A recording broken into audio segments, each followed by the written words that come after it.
Exactly. I want them Maybe outside. I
Are we ready now? We're all ready. Okay. Good evening. Ooh, little bit. Thank you for being here. I'll call the meeting to order, and please stand for the Pledge of Allegiance. I pledge allegiance to the flag of the United States of America and to the republic for which it stands, one nation, under God, indivisible, with liberty and justice for all. Amen.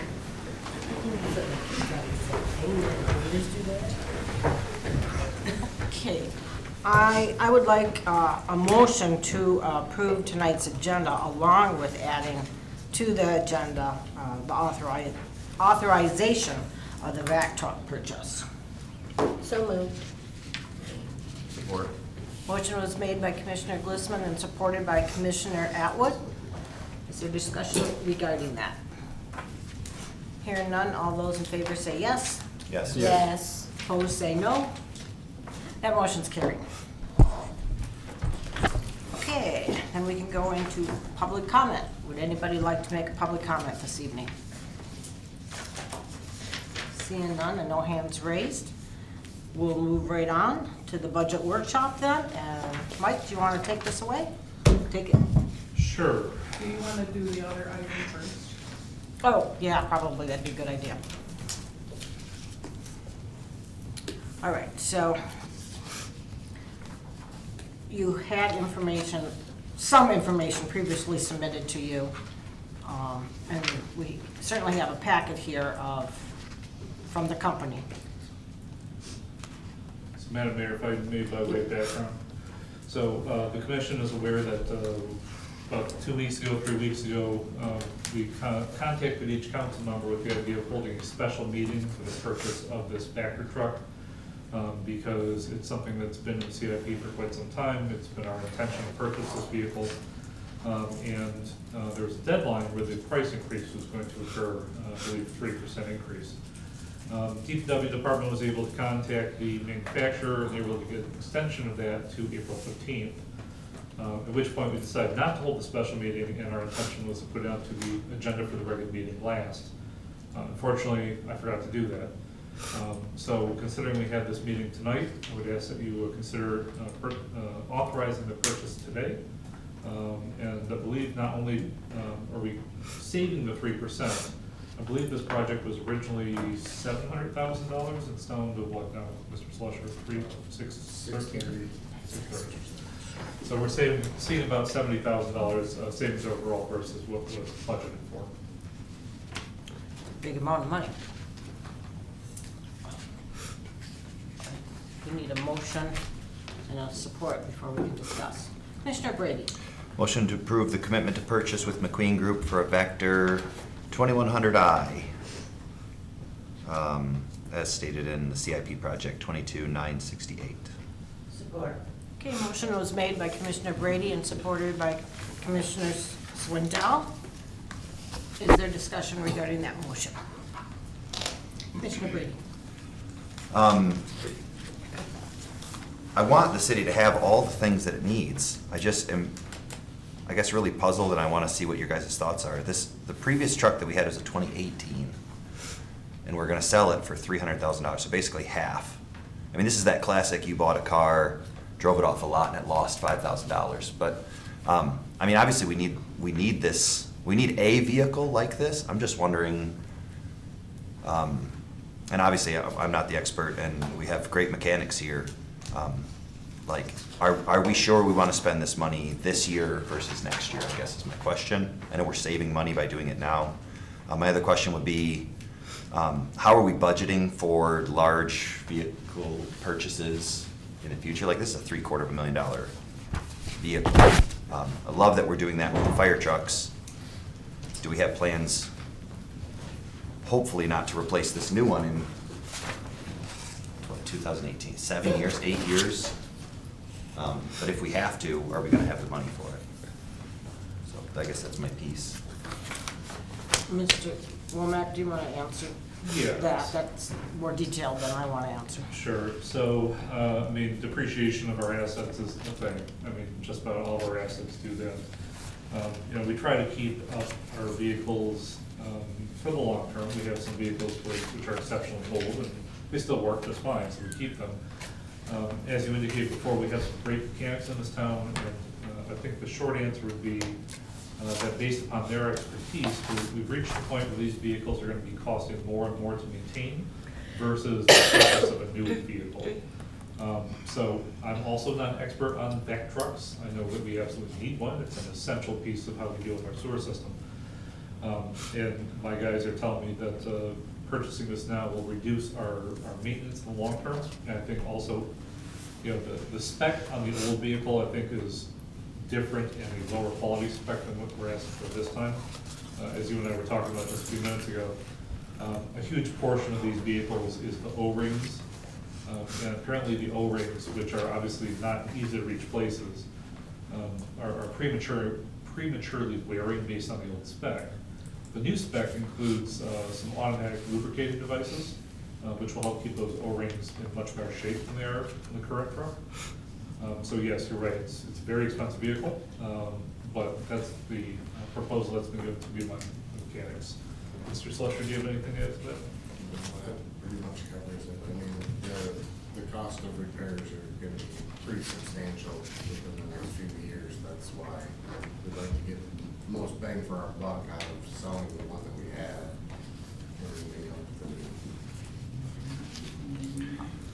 Are part of the repairs that are needed, do parts go along with that where we're paying for parts after a certain period of time on a vehicle? Yeah, so Like it's you would not, a car? it's not just man hours and Equipment. mechanics, it's also the parts. But, you know, just like a lot of things we do, it's a little bit of a gamble. We could keep the current truck and we can go another 5-10 years and everything would be wonderful, no costs. But based upon the expertise of the mechanics, they're betting that it's gonna get worse and worse as time goes on. Commissioner Brady? And I'm really not trying to buck against the grain here. If we were to keep this truck and get $300,000 worth of use out of it ourselves and not spend $600,000 on a new truck, could we budget for a new truck over the next few years? And maybe this is rolling the dice, but I'm thinking 3 years, we've got good mechanics, O-rings. I mean, mechanics, that's what they do. Mechanics don't sit and look at new trucks. Mechanics on old trucks. I think it's worth, maybe not on this issue. I don't know, maybe this is the issue. I think we need to just look at things in how are we gonna do things as a city? You can go out, we can get a new leaf truck, we can get a new, but these things are expensive. And a 2018 truck that's worked for 6 years, can we get another year out of it? Maybe we lose the 3%, maybe it costs us $100,000. I don't know. This is the question I'm asking you folks is, do we need this truck right now? And maybe you don't have an answer. Maybe we just go with what our paid city staff is suggesting. Commissioner Bliss? Madam Mayor, I'm curious if we know how long other cities keep these trucks of comparable size, and I would say not by population, but by area, because I'm assuming that's the rule we should go by. I just want to make sure that we're in parameters that make really good sense. And I don't know anything about trucks. This appears to me to be like a two-part truck. One is just the truck running itself, and the other is all this equipment that's going to clean our sewers. So I would have to defer to the experts on this, but I was wondering if anyone knew how other cities about our size, how long they kept their trucks. I don't know the answer to that. I know we had a back truck in my previous community, and they just don't last very long. They're exceptionally hard-working vehicles, considering what they do. So, it makes sense to me, and we certainly wouldn't be bringing this to the board. We're not frivolous spenders. Both Ms. Hannah and I are conservative when it comes to finances. But, there's a reason why we have CIPs. We're planning for the future. And this has been a deferred purchase for a couple of years now. Certainly, we can defer it another year, but we're going to be paying 3% on $600,000, so about $20,000 more next year. And of course, we have other purchases to make next year as well. I guess that it will also go up. Everything keeps going up. Commissioner Atwood, you had your hand up, I believe. Yeah, a couple things. So when the city uses this truck, isn't there a program that we have like, Kelly, I think I hit her.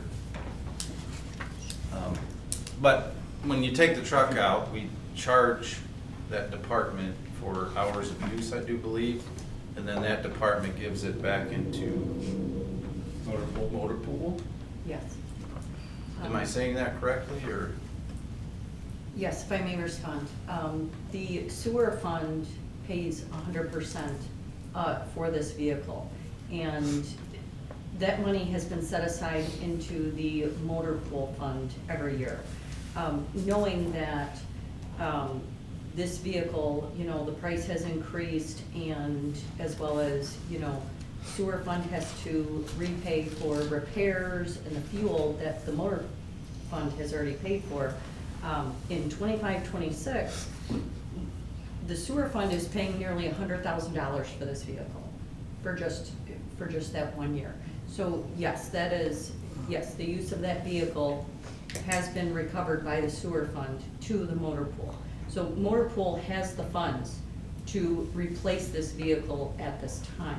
And those proceeds from the vehicle will also go back into that fund.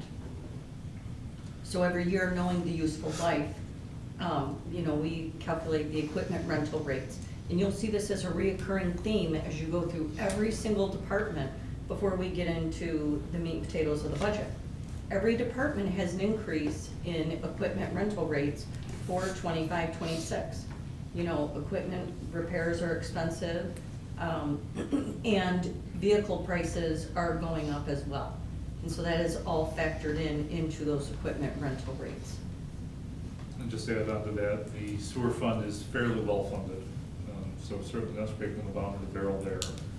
And this is a hugely important piece of equipment for sewer emergencies. The other thing I just found is, back, you might have to fact check me on this, but back in 18 when we bought it, it was $435,505. So just within that time frame, you can see how much the cost of the Vector has gone up just from then. So Almost 200,000. you gotta weigh, you know, cost now compared to increase later. The motor pool, that's for all vehicles, right? Or Correct. equipment, and equipment. Yeah. That's kinda all I had. Just saying. Okay. Commissioner Petrie? You say that it's been on the CIP for a couple of years. Has it been wearing to the point that they knew they needed a new one already, if we just got it in 2018? Or did we get a lemon, or, I mean, I don't know how long they last. Was it a bad vehicle? I certainly hope not. Sure. You know how long it's been on the CFP? I do not, but I know it hasn't been a bad vehicle or anything like that. It's just, it's wearing, and it's not, And so that's about how long they last, do you think, 6, 7 years? yeah. To where there's still good money to get back out of it, to put back towards another one. And one more question. We have 2 bids, and I'm wondering why we don't have 3, just because that's our policy. I looked a little, I did a little research myself, and there's several companies that sell these, so I just wondered why we didn't have 3, just for transparency reasons for I the think it was public. because there's only 2 in Michigan, right? Yeah, and some of those ones aren't really designed for the work that we're doing. There's lots of different fact vehicles. Ms. Hannah, did you have something? No, nothing She said no. Oh, okay. Commissioner Brady? If I understand correctly, this is like an upgraded unit, like a more heavy-duty unit than the one that we had before? No, I don't think it's necessarily heavier duty. One of the things we talked about was the specs with the auto lubing of the O-rings. Okay, so just improved technology, but, Yeah. okay. I just wondered if that was part of the price increase over the couple of years. Now, if you see the price of fire trucks as well, I mean, just some of these heavy-duty trucks just went through the roof, insane prices since COVID. One more question. Does it come with any kind of a extended warranty or anything above and beyond the warranty that it comes with? I don't believe so. What is the warranty? That I don't know for sure. Commissioner Yeah, Griswold? just a comment here. I know that City Manager Womack and Director of Public Works, Mr. Slusher, both said that these are really hardworking vehicles. And my comment is, for as much money as they cost, they sure should last more than 7 years. Who wants to buy it if we want to get rid of it? It would just be a question that I would have. I'm not opposed to getting it, I'm just saying it seems odd.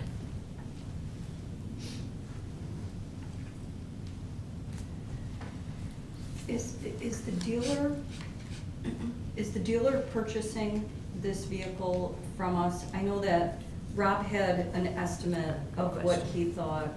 Yeah, he has an estimate of around 300,000. He expects it to go for more. He just put that number out there. We're going through not just gov deals, we're going through a couple different bidding places so we can get more for what we have. Okay, and if I recall, that estimate that Mr. Underhill had provided us was based on similar vehicle sales. So what those vehicles are going for right now. And again, him just knowing that the cost of the repairs that he's anticipating over the next couple of years, he feels that this is the best value for the city.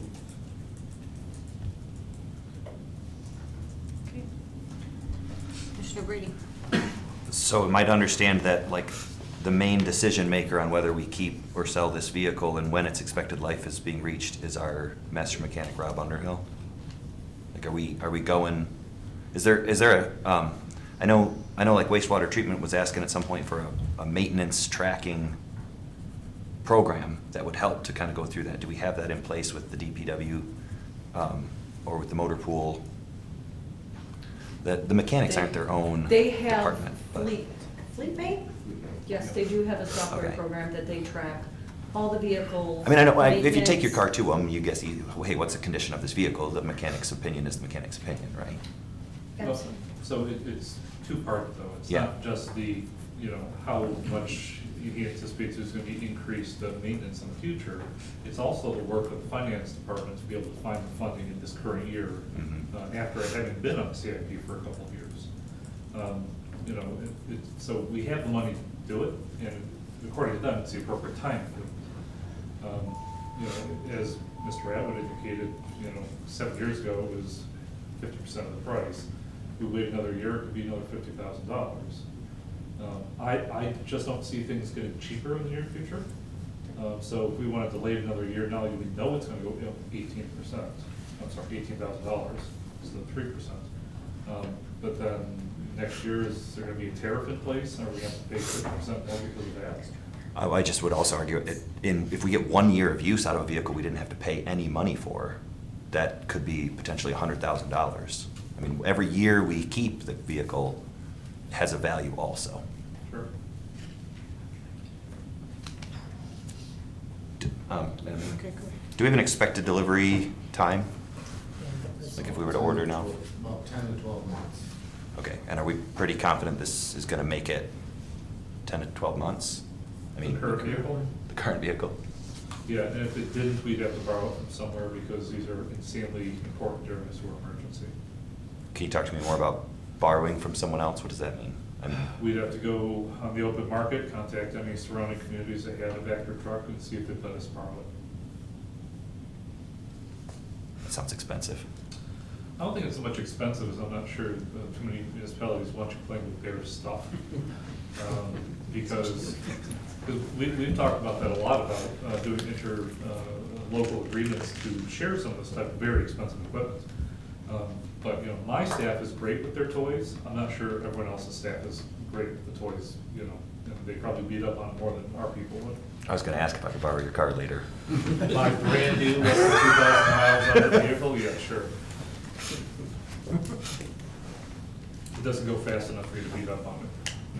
So, if we don't receive it for 10 to 12 months, and once we give if the commission gives the okay for this budget, do you pay half now? When do you pay the full amount? When it is received, it is my understanding, they're not asking for a deposit, They're not asking for prepayment. The city will pay for it once it's delivered. I'd reiterate that it's coming from the sewer fund, and the sewer fund is fairly well funded. Yes. So this is not general fund dollars. And I can't think of another piece of equipment that is as important More as this vehicle important. is. Right. Except for maybe Mr. Slusher, but he's not a vehicle. Okay, are we ready for a vote then?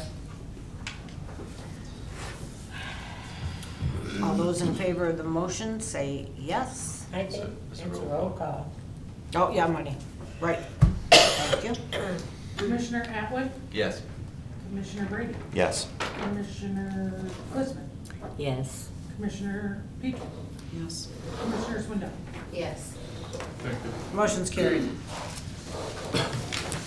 Good discussion. And thank you for letting us put on the agenda.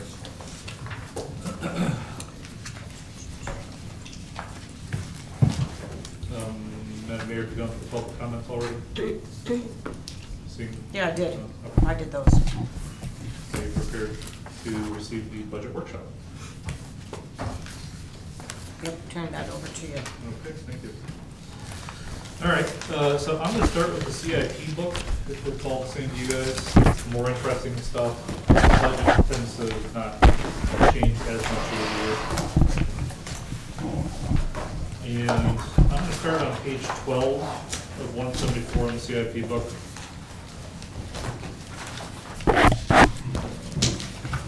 You know, this handout here can go into every minute little detail of every cent that we're gonna spend, but I'd like to take a kind of a broader view of things. And I'd like to thank Ms. Hodge off the start. She puts this map together for us, I believe. It kind of shows where the dollars are being proposed for the capital improvement program each year.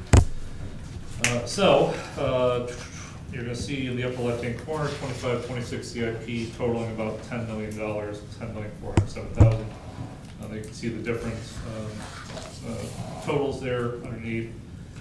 Something I would note specifically is that local streets and major streets make up a huge portion of that proposed $10 million. I believe both administration and the city commission are on the same page that roads, local roads and major roads are a huge concern of our population, that we're doing the best we can to spend both our money and grant funding that we can to do some of the major concerns. Some of the major projects, not necessarily this year, but over the next couple of years, are going to include Genesee Street, Park Street, Pine Street, Nepessing Street, and First and Second Streets. From a long-term perspective, I think we're going to have a conversation about exactly how do we want to fund all these projects, because to a certain extent, we are drawing down on fund balance both in major and local. And I'm sure Mr. Atwood is going to find some money for us from the state, but meanwhile, I think we need to have a good local conversation about that. So, that being said, in the immediate year, I'll start on the left-hand side, the public safety. Now you see that we have fire hoses and nozzles, $11,000. $25,000 for signage. I believe that's the last old-style sign that's out here in the community. It's gonna be a similar setup to what we just got done putting at the Parks and Rec Community Center. A little bit nicer, a little bit brighter, a little bit easier to read. Mr. Brady. I'm just wondering how you're planning on tackling the projects, kind of, like, we're very high level at the map. Sure. You're planning on going back through all of the projects individually and taking comment on them then, or are we? I'm not gonna go through every single page here, but I certainly was intending on going through each of the major CIP items. If that's, we can address it anytime we want, though. Okay, I don't want to get in too early and I don't want to miss my chance either. I guess, can I ask you another question? Please. Okay, so thinking about special assessments and how much money we're going to have in order to spend, there's a higher conversation of that is, what's our fund balance? We are deficit spending this year, those kind of things. So I don't know if I was anticipating having maybe a little bit of that conversation first before we go through individual projects. I would almost look at it like, are we keeping every single project here? Is there a maybe pile? Is there a no pile? And I don't know, where we're all at with, what are we trying to accomplish out of this meeting right now? Yeah, so I mean, just from a high-level perspective, we, on a yearly basis, update the capital improvement plan. We're 6 years out generally, and of course, different funds are funding their expected capital improvements differently, right? We have general fund, CIP items, we've got major streets, local streets, et cetera. Similar to what we just got done talking about with the Vector truck, we anticipate these things for a variety of reasons, such as anticipated grant money that's gonna be coming in a particular year. For instance, the First and Second Street projects, you're gonna save mobilization costs about 15% of the overall project cost we do at the same time. Similar with the Park and Pine project. Sometimes it's, the water or sewer underneath a road is in worse condition, and there's a variety of reasons, okay? So, all staff is doing is we're proposing to you the projects that we think are best accomplished in this year based upon the plans of the past, anticipated grant money, how they interwork with other projects we have going on. Most projects could probably be taken off, shuffled, moved to a different year. Not all of them, and there would be costs associated with doing so. Doesn't mean it can't be done, just you have to acknowledge the fact that maybe there's a reason why we proposed it this year versus next year. Yeah, I guess maybe to refine my question, like, is everyone okay that we're deficit spending this year? I'm comfortable with it. Matter of fact, I'll tell you, don't look at her while I say this. I think I'm less comfortable with it than Ms. Hannon is. I'm a fiscal conservative. Certainly have no intention of, putting us in anywhere close to danger. But, I look at it from the perspective of, is our revenue versus expenditure minus CIP about equal?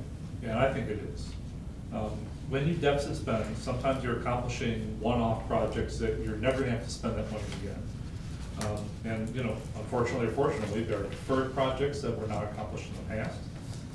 There are huge projects that are being accomplished with a significant amount of grant money that's coming in that we have to match a certain amount of. So it's one of those strike while the iron is hot. And, we have a plan for the future. We're certainly not gonna go into a dangerous territory. And as you and I talked about just before this meeting, and as Ms. Hannah, I'm sure, has ready to go on her desk, we fully intend to have a minimum emergency fund and fund balance, general fund specifically. I believe the city's currently at 29%, somewhere around there. Proposed for this year, yeah. Okay, which is very healthy for a community this size. I would be comfortable down to about 15% for this community. So right now, we're probably double the minimum. Certainly not overflowing with cash, but you also don't want to be. When you are overflowing with cash, it means you're not accomplishing the goals that your citizens want to see accomplished. Mm-hmm. Thank you for your response. I also would love to hear from what the other commissioners have. Also, I guess I'll start with mine, is I would like to see us spending less money and, long-term here, can we reduce taxes? Okay, I understand that's a pie in the sky kind of hope, but spending the money because the money is there is not where I come from. So just, that's my piece. But there's a lot of, that's a big vague statement, and I understand that. But are we under regular Robert's rules, Madam Mayor? Are we, This is regular discussion. You asked a question and Okay. it's kind of revolving. So okay, so as long as we make the sure we question give each is other time deficit to talk. spending and fund balance, really. I believe, this is in the other book, but like over $1 million in deficit spending this year. Yes.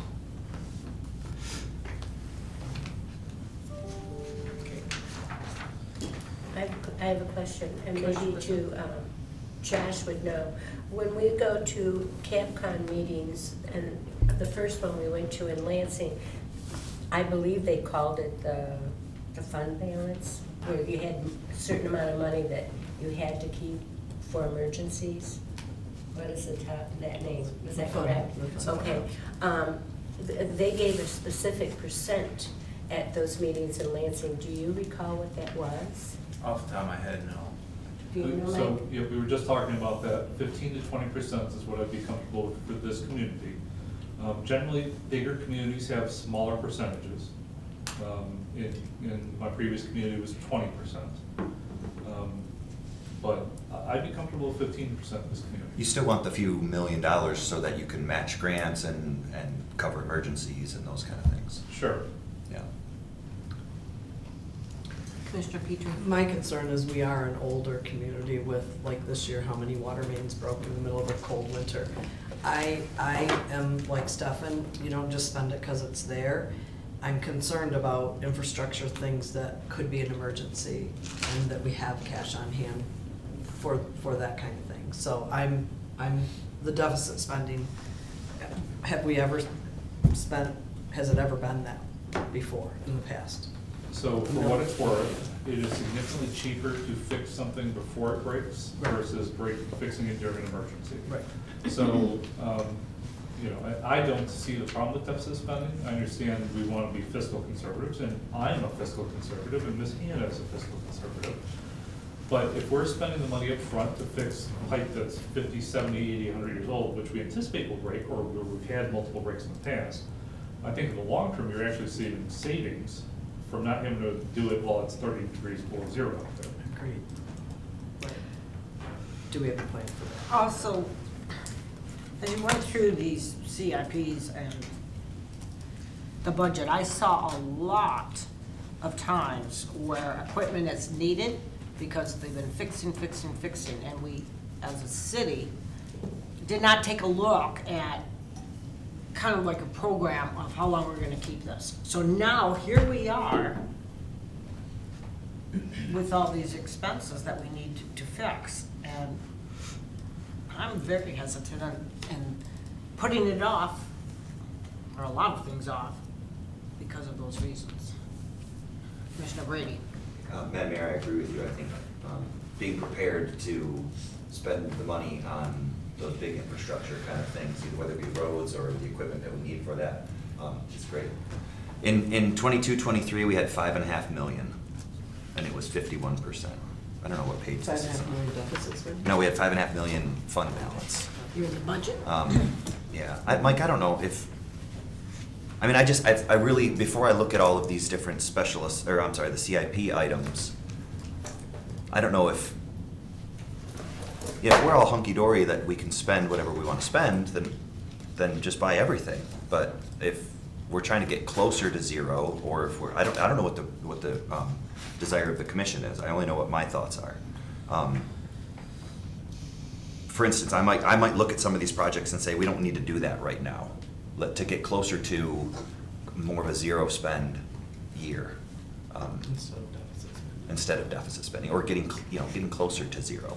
But I don't get to make that decision. So I'm not saying that we all have to make that decision. I just want to know where, before we go through all of these projects, what are we trying to do with it?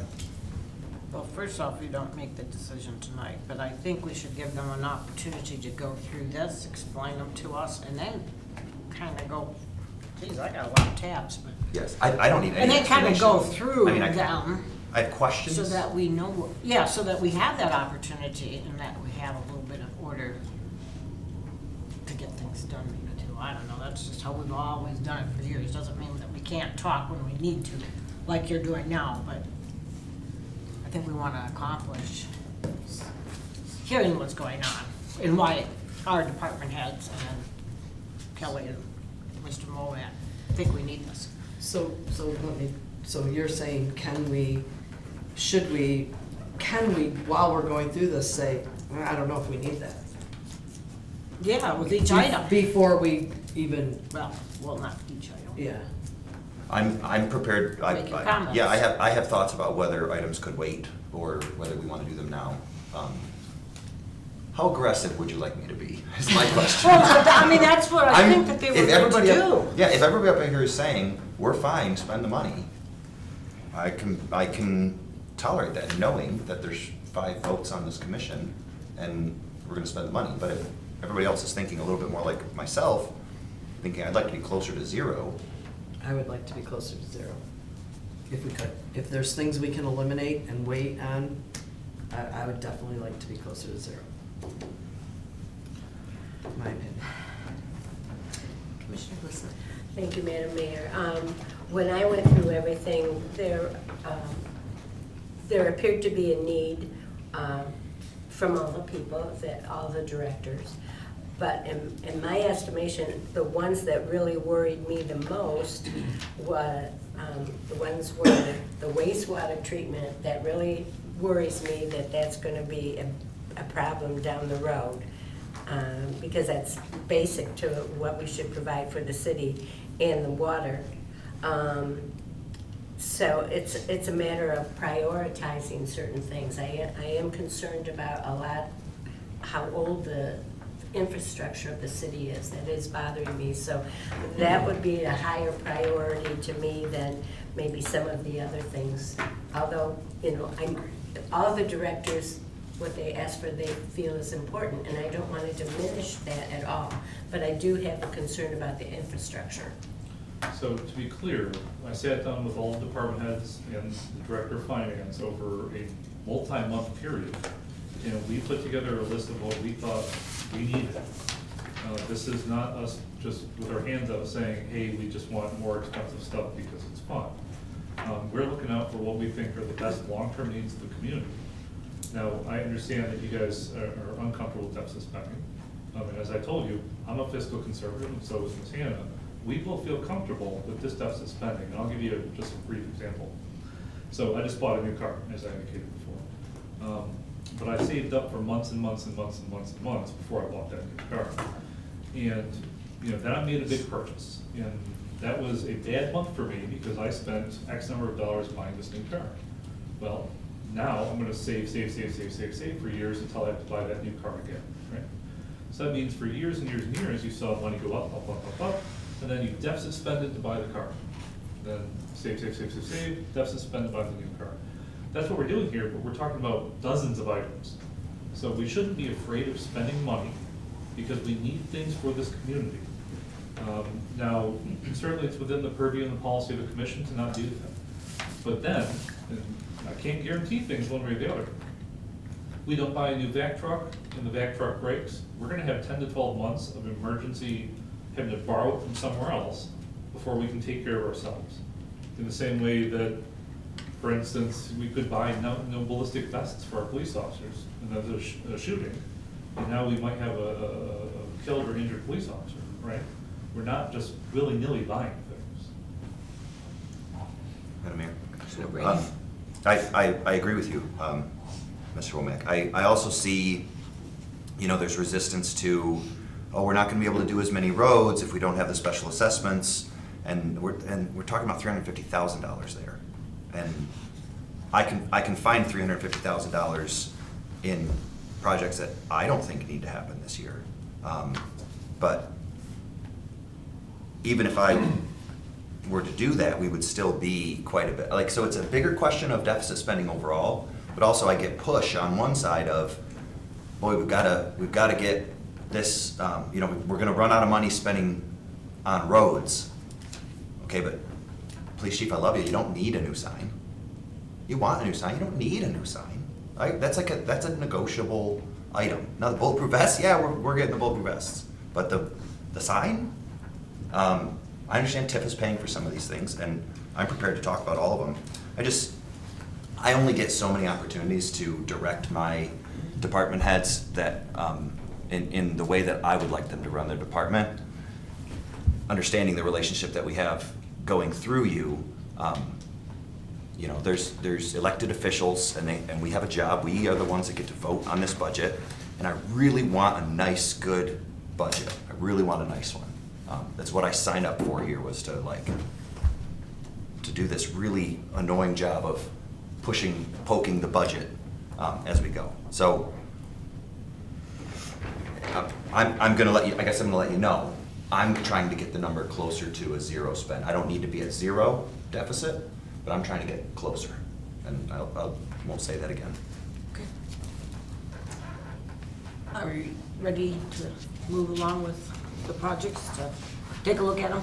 Well, Yeah, I mean, we'll go fund by fund here, but I guess my question for Mr. Brady is, do you mean that for all funds or just some funds? There are some very safe funds here that, you know, are, I was reviewing the wastewater treatment plant. I echo your statement about the wastewater treatment plant. I think that we want the toilets to flush and do a good job flushing.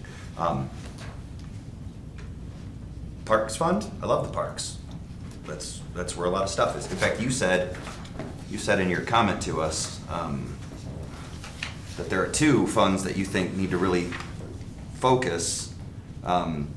The city staff are cognizant of the money being proposed to be spent in this budget and are planning to level out the expenditures over the next several budget cycles. Oops, I skipped a page. Somewhere in there, you specifically mentioned the police fund and the parks department. And, you know, I love our police department, I love our parks. It just, I wasn't the one to identify that those two departments spend a lot of money. So if you're wondering which funds, those are the funds that that I'm gonna look at trimming fat, I guess you could say. Commissioner Petrie. Can I just ask Ms. Hannah, what's this deficit spending, how is this in our normal, like what has been our largest deficit spending since you've been here? And then is this in that range, or, because he said you feel comfortable with this? So are we talking about the general fund right now, or are we talking about the total city budget? Because those are two different things. So that's important in my mind that we need to separate if we're talking about the grand total picture or if we're talking about just the general fund. So if you could narrow that for me, I can give you a better answer. So do you feel comfortable with a 15% deficit, or general fund, or fund balance? Do you feel comfortable with that, or do you feel higher for, just because you've been here longer and been doing it and we haven't? I am very comfortable with the budget that is proposed as is. The city budget, when I first came on board back in 2020, just to put this into perspective, the beginning fund balance, July 1st of 2020, was $3.6 million. Okay, since I've been here, there have been numerous budgets. Almost every single budget has been a deficit spending for the general fund. Some of those budgets were deficit spending up to $1.4 million, okay? I know that every year, at the end of the year, we have come in significantly under budget. There are several years that we added $1 million of fund balance, where that fund balance rose to over $5 million. So now, with this proposed budget, we're projecting an ending fund balance of almost $3.7 million, which is nearly where we started back in 2020. I'm confident of every single department director sitting in this room that they do a great job of spending within their means. They don't ever spend more than they're given. And that's why, year after year, we come in under budget. I think it's a conservative budget. Absolutely, I'm very comfortable with it. It's, you know, the projected fund balance is dropping, you know, in the 20% range, right, between 20-30%. The fund balance policy that I've already given Mr. Womack to review. The Government Finance Officers Association recommends anywhere from 2 months to 3 months of reserve. 2 months is 16%. The city has more than that. The city has enough that if we had no money coming in, we would be able to operate for 3 months. So that's really, when we talk about reserves for the general fund, that's how I like to put it into perspective. So to say that we're dropping down, I'm very comfortable. And would you say that's separate from some of these departments that pay for themselves, water and sewer, which we have that much larger income and expenditure. So when we talk about the water and sewer funds, okay, and you'll see that those are different, that I call out, that is working capital, okay, for those funds. So I'm looking at what is the cash in the bank. The water fund dropped down very low. That reserve is now being built up. The wastewater sewer fund, that has been building up over the last several years. There was the PFAS lawsuit where the city had to expend a significant amount of money for that, and we've recouped quite a bit of that. So those funds are similar in that you want to know how many days do you have in the bank to operate in the event that there's no money coming in. And it is very similar. It's usually around a 90-day for water and sewer that you look to have in reserves. Now, to take that a step further, just to point this out, you know, you talk about your street funds and your park fund, your capital improvement fund. Those, the park fund is an operating fund, so I will pick on Rodney a little bit on that. But these other funds, the purpose is you don't need to have 90 days in reserves for your major and local roads. The money that comes into those funds are meant to be spent on roads. You know, sure, you should have some money in the bank, but you don't need 90 days in the bank. And if you look over the last several years, you'll see that those two funds, they have been accumulating some money over the last several years. So I'm not concerned deficit spending for those. Yeah, generally, communities don't have a minimum fund balance for anything except for their general fund. With that all being said, could I continue? Okay. So, I'll start again. Public safety, fire hoses and nozzles, 11,000. Signage, which we want to bring them up to the current standard, which most of the other buildings have. 25,000, and then the ballistic body armor, which I believe has to be replaced every 5 years, Chief? Correct. 28.9. Police badges, 9,500. Current badges are akin to security badges, not police badges, so we'd like to see them have some professional badges on their chests. And then the flock camera system, which you guys saw on Monday last, anticipating 25,500 for first year startup costs. Kind of going anti-clockwise. City Hall ADA entrance. So I think what we're going to do there is we're going to turn the back door into a fully ADA compliant door. And then we're also, as part of that, we're going to replace the front steps, correct? Correct. Okay, so the original plan was to put the ADA compliance in the front. That was going to be almost triple the cost. So we're going to do the cheaper option there, or propose to do the cheaper option there, I guess, at this point. Cemetery tree trimming, 9,400. I believe that's a yearly cost that we put in there. First Street reconstruction, second reconstruction, you know, you're looking at a huge amount of money. There's $1.6 million approximately. You know, that was kind of an added project because we didn't anticipate being prepared to do Pine Park and parking lot number 9. We certainly could decide not to do that project, but we do get a lot of complaints out of First Street, and Second Street is value added. Wastewater treatment plant. I told Mr. Hall today that you know, he may need to explain these because I don't understand what they all do, but I do trust those guys that those are very important things. And I believe that the you know, it's huge costs out there because what they do is obviously very important. So if you guys need any additional comments, I can tag somebody in on any of those. Great. Are the boilers for providing heat to the buildings themselves? Yes, Okay, that makes sense. Now, is that the one that we just had a fire on? yes. We had 2 boilers circa 1980. One of them back in February had an incident, caught fire, triggered the sprinkler system, doused the control board on the secondary boiler. So we were a few weeks without any heat at all. We were on space heaters with no electrical cords or anything hooked to them.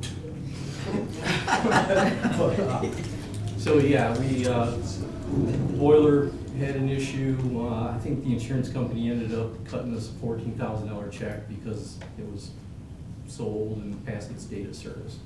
And so we're down to one boiler right now. Follow-up question, Mr. Womack. Do we, the maintenance program is included still, correct? There was just like a subscription, well, Yeah. not subscription, but So- yearly, $3,000 yearly cost. That's right, and you get 3 licenses with that. They So currently, 3 users? 3 users. Okay. Yep. They Good. currently don't have a maintenance program of any kind. I know we had a great guy who had been there forever, and Yeah. he it just was- knew everything. It was a lot of, it's still a lot of legacy knowledge, but, Yeah. and part of the asset management is you are able to trend what you're doing to the equipment, what's costing you money, any kind of new equipment that we get, we're able to log that. Just when you're talking about tracking the trend and what you're actually spending on an asset, this enables us to do that. And is this a program that you've used before? It is. Great. I used it for the last 3 years with my former company. Great. So, going down from there, 18 East Nipissing Street, everybody's favorite project. I know it's a huge expense. Ms. Ledensky and I have met, a couple dozen times over the last couple of weeks on this project. The city currently has, I believe, $25,000 in our current year budget for engineering and all sorts of planning related to the eventual demolition of that property. And what was the current proposal we talked about 23, 21? It is 21,208 to Okay. be exact. And that was down from what, 28, 29 that we originally started? Yeah, the original was 29. For demo cost? Or engineering for demo? If I may, Please. the 5,300 of that is for that due care plan, that's like the environmental plan, and I think is important for us to have because of safety of everybody involved. The next step would be demolition cost estimate, which is $12,778. That I feel is important because we have no idea what the demolition could cost, we might as well get that, and I would need that to go looking for grant funding. Some sort of, what is this gonna cost? The last thing that they pared down on this was a conceptual rendering. They wanted to give us 3 or 4 different options, and I just said, look, right now, we just are looking to try to get grant funding. Give us one picture of what you're, conceptually what this could be, and let us go forward and see if we can even come up with some grant funding. I don't think it's our intention, if I'm speaking for you, to go spend $200,000. We would like to spend nothing out of the city's pocket to get this demolished. But I've already contacted the State Land Bank. They're the ones who suggested we get this demolition cost estimate so that we can possibly move forward with them. Because this was a land bank project, I'm thinking maybe we have a good shot at getting some funds there.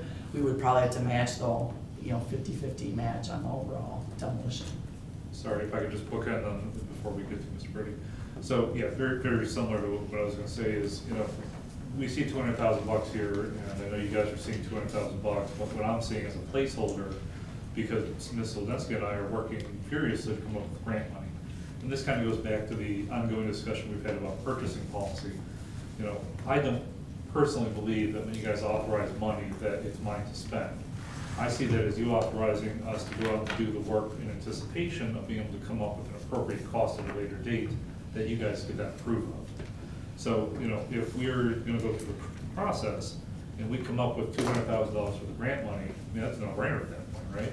But we can only come up with $20,000 of a $200,000 project, we might not even bring it to you because we acknowledge $180,000 is a lot for a project like this. Now, I'm firmly of the belief that you gotta take care of the stuff you already got, and this is one of those things that's been, the can's been kicked down the road for how long? People on this board have been here for a while.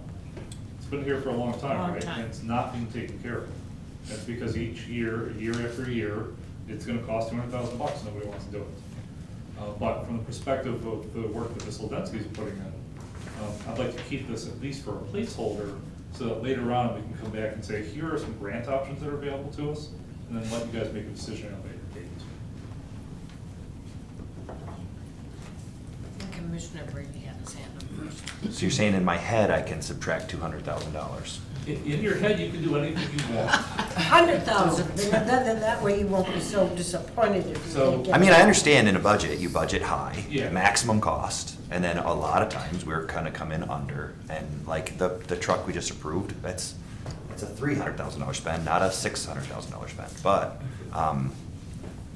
So what? still needs to make sense. While you're managing your thoughts, Ms. Slovinsky actually asked, was it 125 you asked about leaving in the budget for? Yeah, I can see that this could be pared down. I mean, we've already had a contractor go in, a demolition contractor, and kind of give us you're looking at 200, 250. So I think if we left 125, that would even be shooting high to, if we were to get a match, a grant that we could match. So I fully understand your hesitance to. I would do it for $200,000. I'd tear that building down for you. I would do it for 50 grand. For 25. But part of the larger discussion, as we were discussing a few minutes ago, I mean, first of all, sometimes you overestimate because you don't want to be caught short. Generally, there's 3 to 4% of your spend that you just don't spend each year. And occasionally you've got big projects that just don't go, like this. So we put 125 in the budget, 200 in the budget, and we get to the end of the budget, that 1.0 million overspend deficit is now actually only $800,000 overspend. So if you look historically, you'll see, as Ms. Hannah was indicating, $1 million deficit, $1.5 million deficit, and yet we still have fund balance, right? So this isn't, an abnormal thing, it's just kind of how the process works. Ms. Peter, I'm sorry, you said. I just Denise answered the question, saying that we could be much less, depending on grants or it could be a worst case scenario, and if it was, we would say we're not gonna do it right now, so. So this goes back to my conservative philosophy about spending on the purchase policy. The purchase policy theoretically says that the city manager, once it's budgeted, can spend the money. I don't believe that. My department heads know that my philosophy, if it's gonna be over $20,000, and it's not an emergency, we should be taking it to the board for final approval. If for no other reason, then, you've got, let's say, 2 or 3 bids, and the 2 or 3 bids are, Mike Womack's brother, Mike Womack's sister, and some independent third party, right? There's that safety precaution along with it. So that's why we do that. So, I don't know if you guys want to talk about that more, but we'll get into it a little more in depth as we get through this. Well, I just have one Commissioner more Guzman has a question. question. When I looked at that 200,000, my mind was saying, we're going to get rid of it and put in something else for the 200,000, but this is just budgeted to wipe it out. There's Yeah, another and if I may, this would be strictly the step of demolition. Okay. There is more to this bid from the engineering firm for $14,110, which is a demolition scope of work. So if we get to the point where we get grant funding, this company can also write the package for the whoever, and then we get 3 bids, see what the demolition really is gonna cost from that point, and either go forward or not. And Mr. Womack and I have talked, we could do an elaborate deck scenario, or there's companies out here, we could go to Builders First Source and a couple of lumber companies and really probably get a decent deck layout or something that's not gonna be a whole elaborate park, it can be as much as we want it to be, or we can par back and make sure that we're not just, to the hell with that. I just had one more question. Do you have any companies that that would work both, do the demolition and say, and then here's the great deal that we'd like to do to rebuild? Do you have companies that would do both? We don't at this point, just maybe a little premature, but we've thought about that. Once you mobilize equipment, it might be worth it just to do the whole thing. Once again, maybe that could come with further grant funding, because once they demo, they're gonna have to at least Take make it it away. safe. That area. So, I think we'll learn a lot more when we get into it. I realize the money, we've gotta be conservative and But that's something that possibly could be done too, to, in the long run, save. And keep in mind that this project's been talked about at length, especially through the DDA, that part of town just doesn't have a lot of foot traffic, and they think it would be transformative to the downtown to get this project done, but with a lot of moving pieces, and we fully acknowledge it's a tough sell, we know that. So, downtown sidewalk improvements, so this was kind of a transition between the former DPW director and the new DPW director. Mr. Slush, do you have an updated price on that? I know we were talking as low as possibly 90. Yeah, I don't have an updated price of it. We are talking to different contractors at this time, so I believe it's gonna be right around that. So I think I left down in the building department this morning, some color options that were presented to me by Mr. Calvert.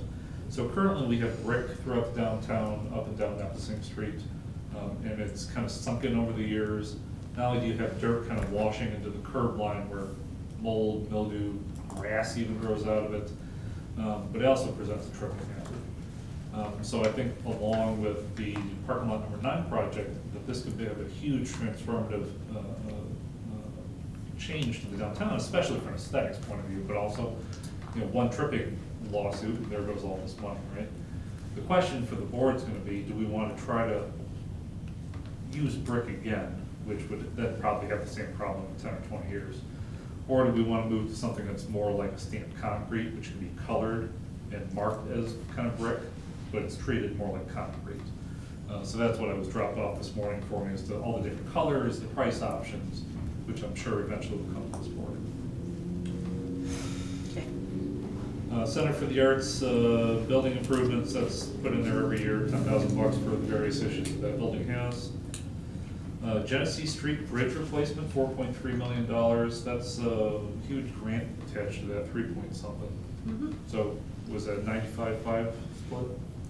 I believe so. Okay, It's so. a large portion. So I think the city's only responsible for about 5% of that. Genesee Street reconstruction, engineering, $200,000. I think we're still hope upon hope that we can maybe do those in the same year, otherwise we might have Genesee Street closed for 2 consecutive years, which is not fun. But this bridge replacement at least is gonna have that shut down for, what we anticipate, 6 months? DPW lean-to, fire suppression, $35,000. That's in addition to the money from previous years. Okay. And then community center pavilion, so was it the old volleyball courts, we want to replace one of those with a covered pavilion. And that's in support of not only pickleballers, but also the summer program that you do. Right? Expansion, city hall study, so I know this is something the board's gonna wanna talk about. At this point, we're just asking for a study on the future needs of both city hall and I guess city buildings in general. I believe that the city purchased the land on the other side of the parking lot with the intention that a city building go there at some point in the future. The actual costs of that, we don't know at this point. We also don't know what the needs are of the community. Ms. Petrie, I know you were talking the other day about the traffic that's over on that street, so maybe that's not an ideal location. But I think part of the study would be both locations and needs and costs. So at this point, we're asking for 30. I think we could do it for less than that. But we're asking for 30 with the anticipation that the actual build-out would be in the future. The only change so the planning commission approved of the CIP, by the way. The only change that they made was they moved the actual build-out to 30-31. So that's the only change that was made to the CIP. Water slide and staircase, $51,000. Rodney, talk to me about the money on that, because that's a $200,000 project. Yeah, it's a little over 200,000, so we're currently working on that. We paid about 100,000, maybe a little more. But it's kind of split over 2 years, you know, building it right now, you know, at the manufacturer site, and then it's not gonna get built at the rec center until this, you know, late August, early September. So that's where you see the 51,000, that's like the balance of what we owe for that project. The main chunk of it will be in the current budget, that's what we're working on now, so. And that fully funded through a donation that we received. It was, you said fully funded. Fully funded through that, yeah. And they're also helping pay for pickleball courts in Crampton, right? Yeah, which we're working on right now to get a final price on, but the remainder of that donation hopefully will be covering the Crampton Park tennis courts transferred into pickleball. Not all of them, though. We're saving one as tennis, right? Correct. That's it. And I believe we got yelled at on both sides for that one? Yes. Right, some people want to be turned into pickleball and some people want more tennis courts. Correct. Just can't win sometimes. And then boilers, 400,000. Are you gonna have to knock the roof off to do that, or? Yeah, well, nowadays, the boilers that we have are literally probably like 12 by 12 by 12. They're massive, and nowadays the boilers are much smaller. We think that they could be able to crane them on our roof and get them through our doorway, the new ones. Now, getting the old ones out, that's something that our engineers that we're working on are gonna have to figure out how we're gonna get the old ones out. We went through this process with our domestic heat boilers for like the showers and faucets, just previous budget. They were able, those were also big, not as big. They were able to cut them down on site and literally carry them up and down the stairs. So we're hopeful that can happen again. They might be able to cut them in much larger chunks and then crane them off the roof. Hopefully we don't have to tear out a wall to do it like we had to for our air handlers that we replaced about 10 years ago. Yes. Are the boilers being funded by TIFA 1? Well, hopefully, Kelly, correct me if I'm wrong, I believe the 400,000, I don't know if they have that full amount for this next budget year. If not, pretty close, but we are proposing it to be paid for out of TIFA 1, yes. So there are contributions from, I believe, TIFA 1, 2, and 3 for the Parks and Rec Department, and I believe that's being covered as part of the TIFA, specifically for TIFA 1. So, Yeah. TIF 1 did approve that purchase. They have approved their budget. And I believe that all of you would have received their packet when I gave the book. Thank you. Yeah. So TIF did approve the bill. And so we're just including that in our CIP to approve that project. So the city, because this is a city building, the city would pay for the expense, the commission approves that expense. TIFA is providing the Parks Fund a donation. So any TIFA 1, 2, and 3, all of their contributions are really just contribution to the park fund. Yes, we have communicated to them, our request to them for their contribution is to cover these specific items, but they're not buying the boilers, if that makes sense. Yes, it does, thank you. okay, and then just two more here on the actual map itself. Well pump at well number 247, is that a reconditioning of the well pump? And then the M24 pedestrian connection, also known as tunnel to somewhere. So 882, a huge portion of that's been covered by grant dollars, but I don't remember the Find it, exact I amount. think it's some 700,000. That's about $600,000 grant, and then balance for the construction and the engineering would be paid for through TIFA 2 and 3. And hopefully that project will be done at some point. Yeah, hopefully by September it'll be completed. Okay. After how many years?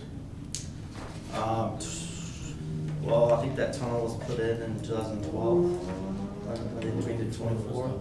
And then some of the paperwork I've seen dated back to 2015.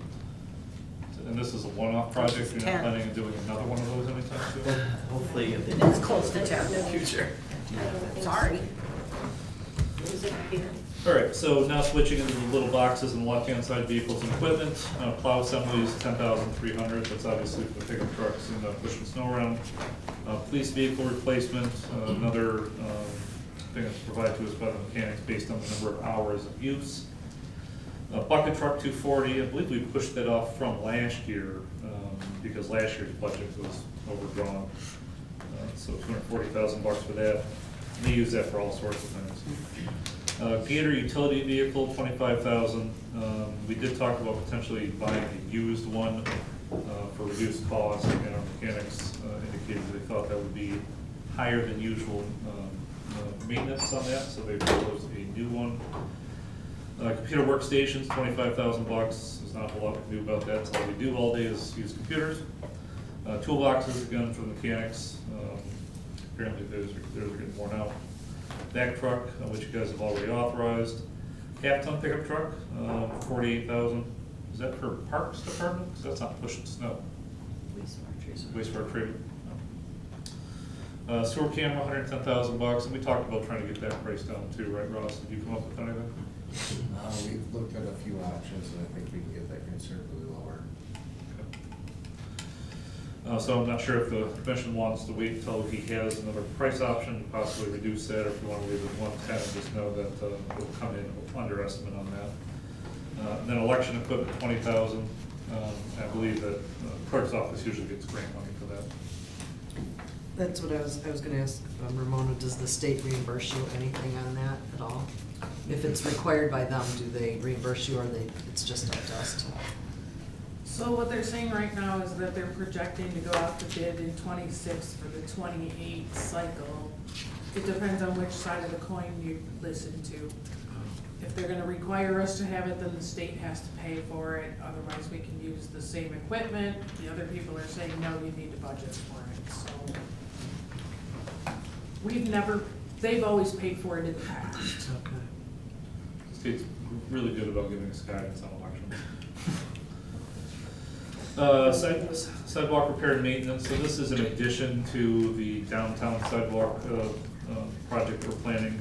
I believe 50,000 is in the budget every year for sidewalks. This is both replacing the sidewalk and also the shaving that you see done occasionally. And then just for point of reference, the sidewalk that was done just recently in front of the dog park cost $45,000. So considering how many old beat up sidewalks we have in the community, that's about what you get for $50,000. Manhole coring, this is part of our new engineering standards where I think we're trying to put concrete around all of our manholes so they don't have that dip that occurs over time. And then you see scrub seal, micro seal for both major and local streets. Any thoughts, questions, concerns about that so far?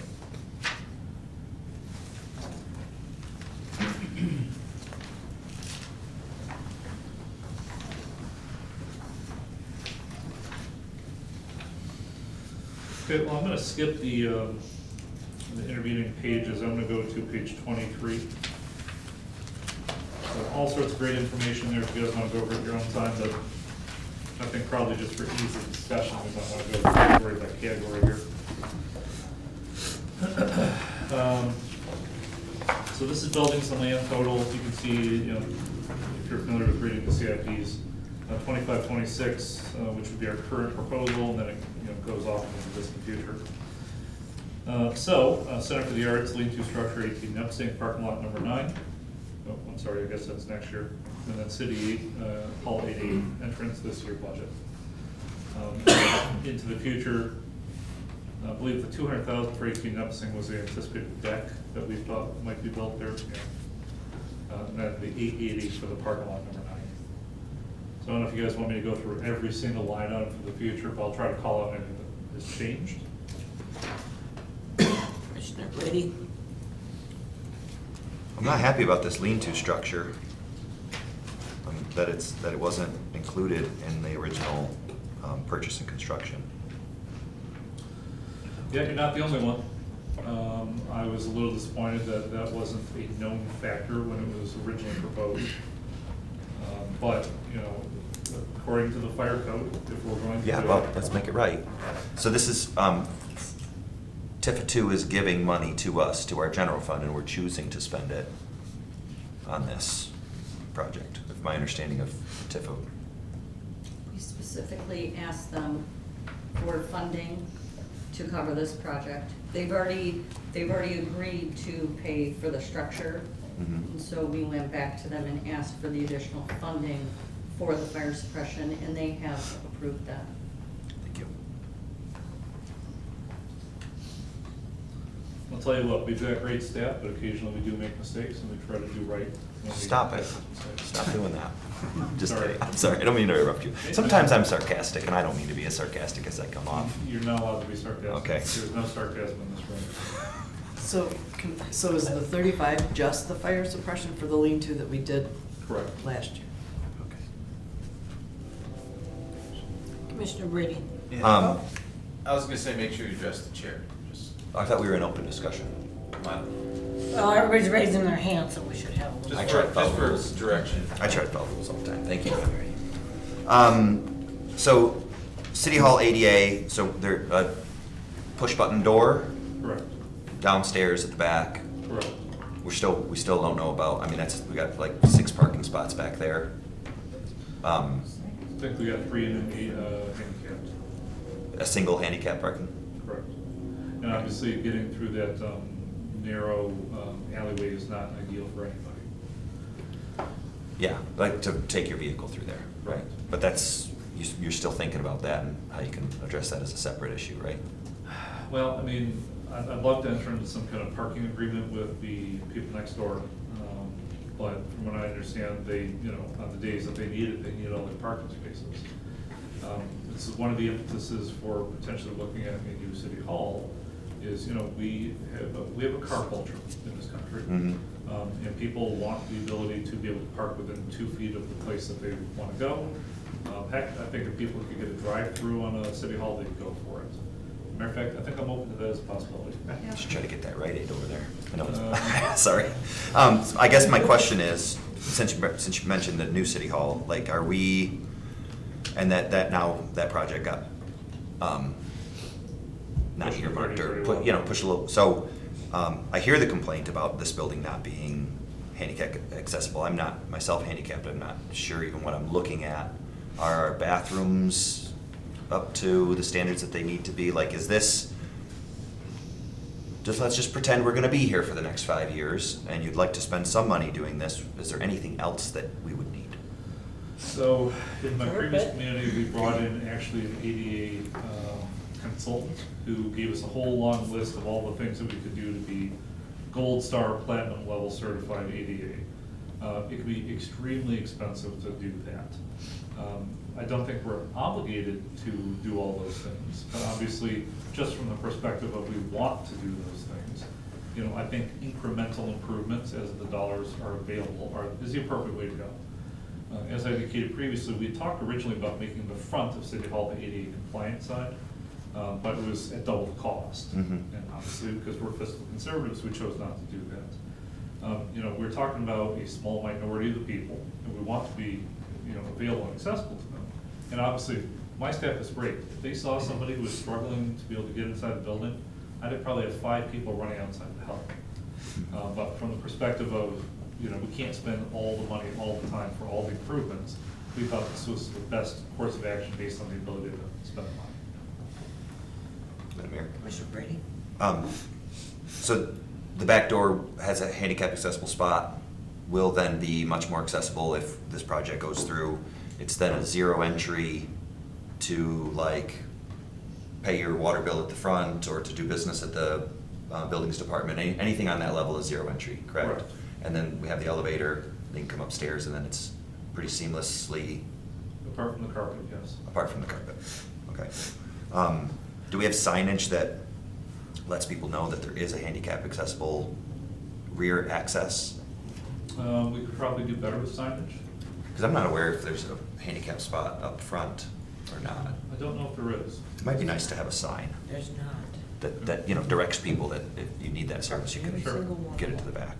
I'm sure that my DPW is taking notes.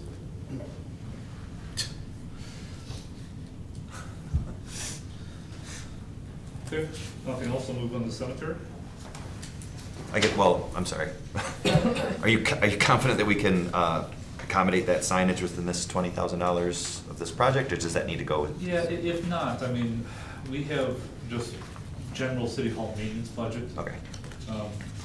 We can find money for stuff like that. That's not a significant cost. Madam Mayor, you have kids. Yes. I just am wondering, the carpet's been mentioned, and I wonder if that's gonna be a deterrent to handicapped person. Are they going to trip on that, or should No. we be taking care So of that that? was a half joke and a half not joke. It's because it's been put off year after year after year because of the fact that it's not a priority, but it could be a I mean, trip should hazard we- for people. It could be for our staff, Right, should we? and then they could break their leg, foot, whatever. So we did have, I think, 15,000 in the budget this past year for replacing the carpeting. And then we had, I believe it was a sewer issue, and we ended up spending over 15,000 bucks on fixing the sewer issue. You know, this carpet is well worn, and it does rip on occasion, and comes up, and it does present a tripping hazard. Now thankfully, our DPW guys are great, we're able to glue it in place, and we've been doing that for a long time. But yeah, it's not ideal. Commissioner Brady. This is where 18 East Nipissing is in our paper, so I just, I guess- You think they have nothing further to say? I've got a lot to say. So let me recap my understanding. My understanding is that we need about 25,000 in order to proceed with the cost estimate for demolition, with like a single proposal and the care plan. And is that included in this $200,000? No, so that's in current year budget from last year. Oh, it's already, Correct. okay. So this is just a placeholder, so that we show our intention of doing this project. Yes and no. I Okay. mean, Or- it is a placeholder insofar as I'm still obligated to bring it back to you guys and show, here's the great deal we put together, do you want to proceed at that Mhm. point? But it is showing that it's a project you want to proceed. Mhm. If you don't want to proceed on this, let's just get rid of it. But we've already put a ton of time and effort in trying to put this together. And Ms. Soldensky is amazing at getting grant dollars, so I'm firmly confident that she can come up with something. The question then becomes, is it worth it to you guys from a policy perspective to then spend whatever the dollar amount is? But just like so many other projects, if we don't have a plan on the shelf, there's no way to get grant money. Mhm. That's what I was thinking of, is the get a plan on the shelf, and that's what this is indicating. Yep. Okay. But we're hoping the plan's way cheaper. Oh, yes, we always. Commissioner Glissman has her hands up. Madam Mayor, thank you. This is just a curiosity question. We mentioned getting handicap signs. Obviously, we have street signs. Where do we get our signs? Is there a specific, is it Dornbos? No, it's, normally we get our signs up from Action Municipal, it's out of, Otisville. Okay, and the reason I bring this up, I know we can't do this, but I've been on tours in Rochester Hills, and they make all their own signs, and they have all the equipment, and it's just fascinating to watch it. But I didn't know where we got our signs, and I'm going to assume that the costs are reasonable. Yeah, and just for what it's worth, DDA got grant money to put in directional signage in the downtown. I know that they're gonna be working with the DPW to get those installed, but another thing that I'm planning on doing, both, I think, with Parks and the county administrator, is walk through our parking lots to identify all the signage, how do you put it? It kind of blends in the background. You see it, but you don't see it. Because I'm opposed to signage for signage sake.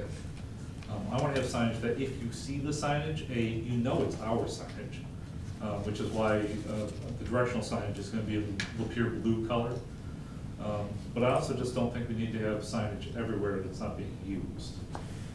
For a good example, we have a new chiropractor that's going in on the south side of Nipissing. And he's indicated that during some of the festivals, during some of the busier nights, his customers can't get to his shop. And of course, they're already in poor condition because they need a chiropractor, right? So we've talked about installing maybe 30-minute or 60-minute only signage. And this is just an example of, I want to make the city downtown be a little bit more friendly from a signage perspective. And so examples like this of, well, Mike, if you're a handy-capable person, you don't know where the ADA entrance is, right? It's that type of like walking around your community and seeing what needs to be improved that I love. So, yeah, we'll find signs for it, but I don't think we have the capabilities of making our own signs. All right. Commissioner Brady. Cemetery, Mr. Brady? this is a, before you switch gears, how often do all these folks get to sit together in a meeting? Do you, Every 2 weeks at minimum, okay, and you have your full department head staff? unless they're busy that day, yes. Okay. And then they Just- see me on a weekly basis, usually at their office. And- Yeah, I just really like the holistic view that everybody kind of knows where things are coming, how things tie together. And so I just wanted to, I knew that you met with them regularly, just wanted to get the detail of what. Thank you. I'd like to think that they're comfortable going to each other too without me. Yeah, you just don't always, like, some of your departments overlap majorly, and that's great. More of that, right? Sure. Yeah. I only see these folks on our schedule every 2 weeks, and it's a business meeting, so it's not. You guys want to meet more? We'll talk about that after the meeting. We love their. I'm getting $50 for being here. I don't know where we go. Sorry, Mr. Hall, this is Jason Hall. He's our new wastewater treatment plant superintendent. Currently, Jason I haven't Hall. introduced him in the past.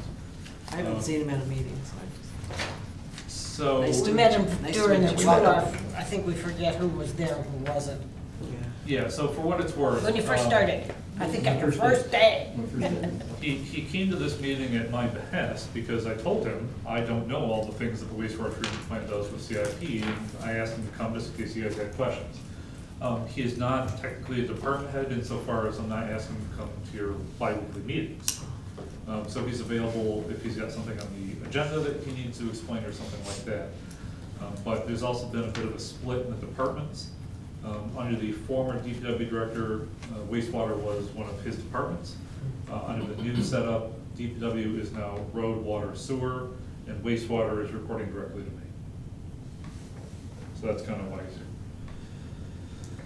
All right, can I go to cemeteries? Please. Thanks. All right, so tree trimming, as again, you'll see 9,400 bucks are put in there every year for the next couple of years. And then cremation niche, Mr. Church, what's that?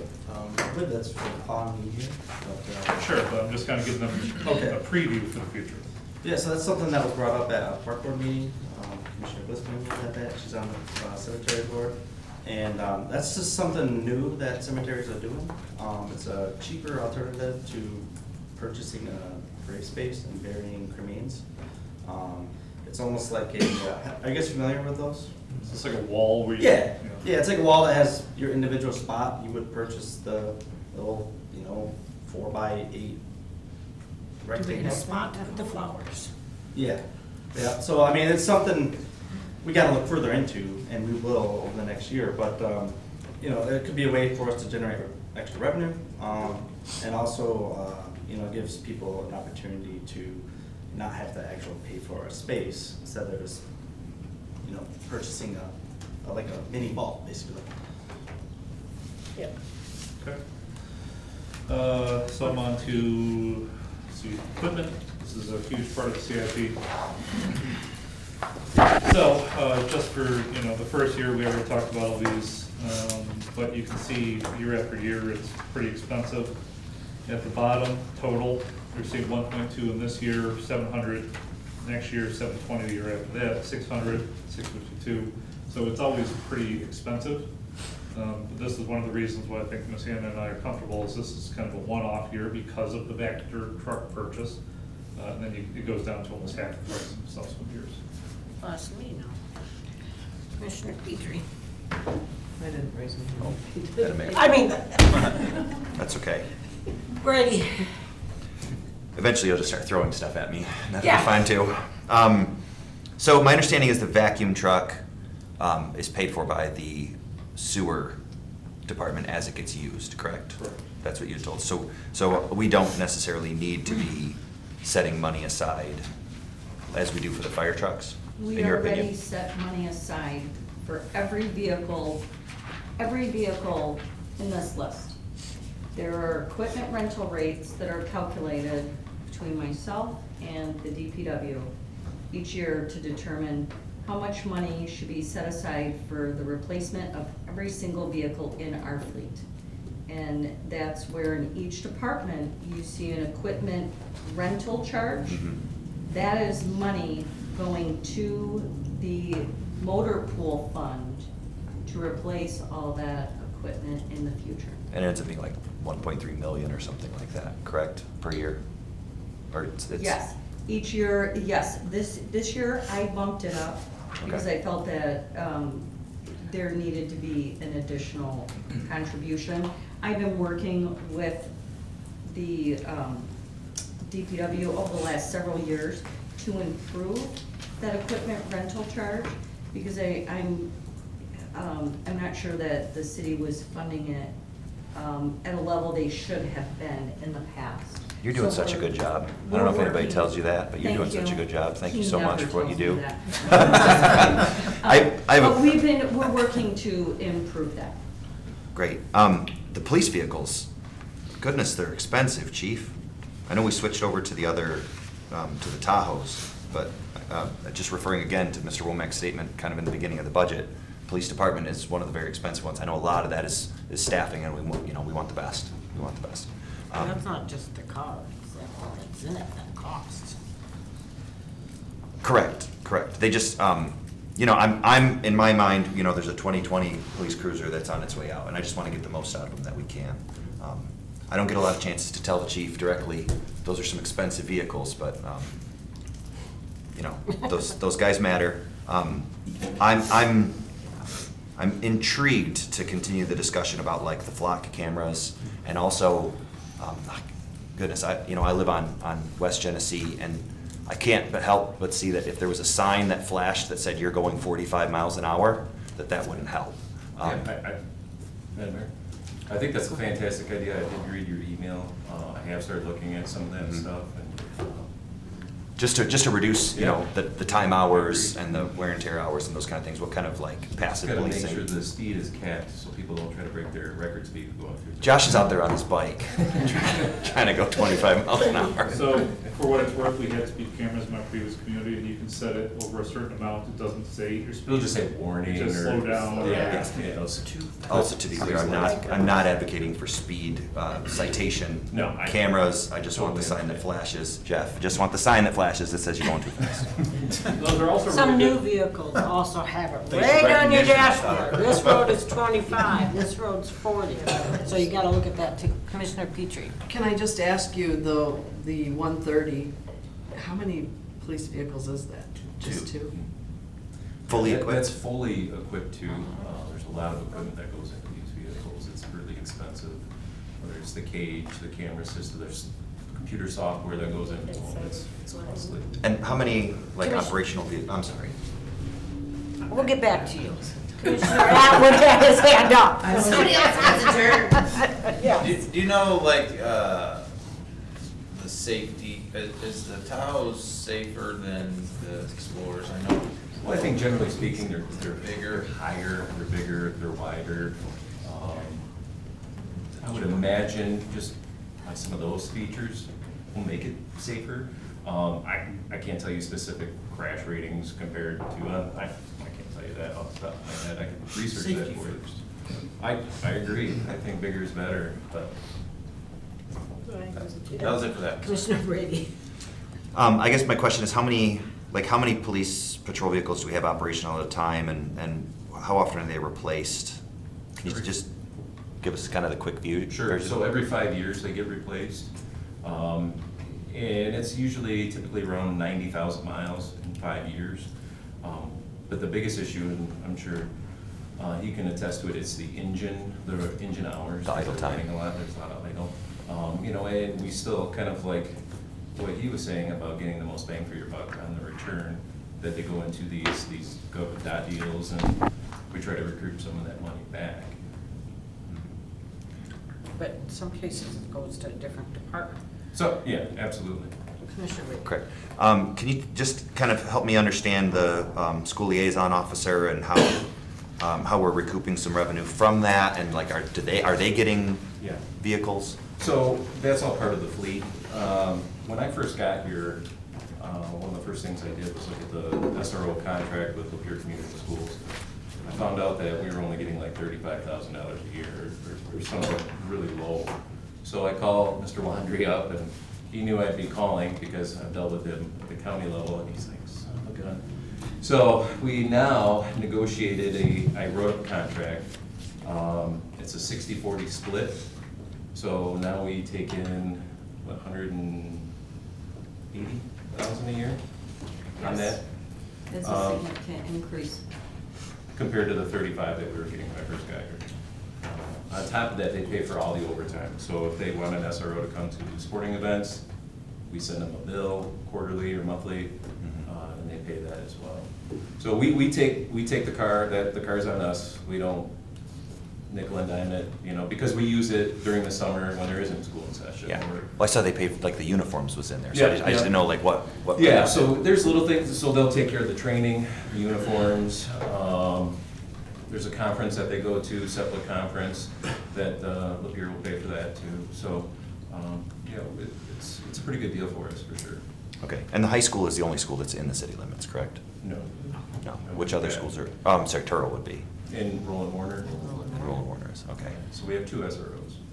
Where did the crossing guards come in under the budget? What Part-time. line? It's the part-time employment. That's the part-time, Yeah. okay.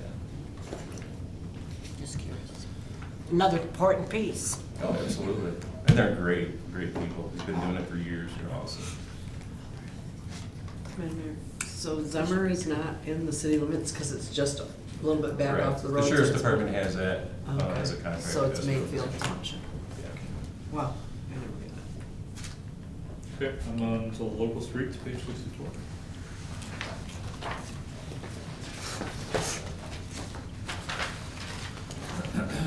So, local street improvement, 60,000, I believe that's just part of the yearly budget for micro seal, tax seal, and all the stuff that they do on a regular basis. And then you see the First Street, Second Street, that we talked about, those need to be. And, you know, from previous CIPs, you see there's been some shuffling around. I believe First Street was originally planned for next year's budget, and Second Street was it even in the budget? Or in CIP? I don't think it was. Second Street was in the budget, 5 years out. Okay, so it was in the I mean, CIP. it was quite a, But, you know, mobilization costs can be 15 to 20% of the project overall cost, so it just makes sense from the perspective of doing those both together. And then you see, obviously, the huge cost, Pine Street next year. And then moving forward, Hope Street looks like it's gonna be the next big one. So, you know, I think we probably in this community need to do, Mr. Slusher, what's our PACER ratings ability to get that done? I mean, is that something we have to contract out? The contract out PACER rating? Yeah, how do we get our PACER ratings? Yes, we need contract that out. I think we probably need to do a better 10-year projection on what streets we're gonna do, both major and locals. I think 6 years is probably just cutting it a little too close from the perspective of the community should have a better idea of what we're spending our money on or what we plan to spend our money on. So that might be a proposal for next year is to bring in an engineering group to do that type of work for us. How long, I'll get quick to you. I have one quick You're question. the mayor, you get to decide if I get to go or you get to go. How long ago was that PACER study done? It seems like it was a long time ago. 23, it sounds like. I think it was. Oh, then I must be thinking about the first one. Okay. Commissioner Brady. Just along with that, Manager Womack, I would love to see, like, the, I know we've talked about, it's row engineering, would maybe be the keeper of how old are our pipes underneath of the roads, because of how closely we want to tie those two sets of problems together. So if you're looking at doing another PACER, I don't know if that's GIS. GIS spending is still. So GIS is something I think the county's trying to take the lead on into the future. And so we kind of maintain our own system, and I'm not sure it's worth it if the county GIS system works out better. Yeah. But, you know, GIS and PACER are two different things. Which one, so how are we keeping track of which roads, or I'm sorry, which pipes, besides from, you know, how often we send the backhoe out to that street? The water and sewer pipes? Yeah. Yeah, I mean, I'm assuming that they have, you know, age of various pipes along with they keep track of where the bursts are. You know, so you're right, sometimes we'll replace a road because the water and sewer underneath needs to be replaced, and sometimes we do work on a road just because the surface itself is in bad shape. But this is, you know, multiple variables about why we think we need to have an engineering firm come in and do that type of study for us.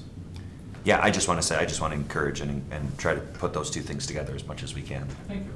I have one more.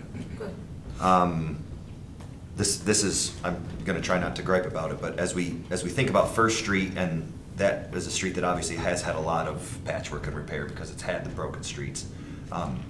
Those folks have not, they've been paying their property taxes, they just have not been benefiting from having a great street underneath of them, like everybody else who pays their property taxes have. And the people on Second Street really don't necessarily need the new street in the way that, certainly not in the way that First and Second Street, we're saving 15%. We are. We decided to do their project, and we're saving 15%. It's not my money, it's the public's money. Correct. It's also, the property taxes don't pay for roads. Act 51 dollars pays for roads. So what we're talking about is if we're gonna do Second Street 5 years down the road, we could save 15% of $1.6 million. I don't know, that makes a ton of sense to me, especially since costs now are gonna be lower than they will be 5 years from today. But I just don't wanna tie property taxes being paid to roads in front of your house, because that's not what pays for road maintenance. The property taxes don't pay for roads? Correct. The Act 51 dollars Correct. From the state. from the state. Yes. So then what does the special assessment pay for? Special assessment helps pay for a percentage of the road cost, along with Act 51 dollars. And then in this community, I think we have, what, 1 mil from our property taxes? 0.5. 0.5 of a mil, and this is abnormal.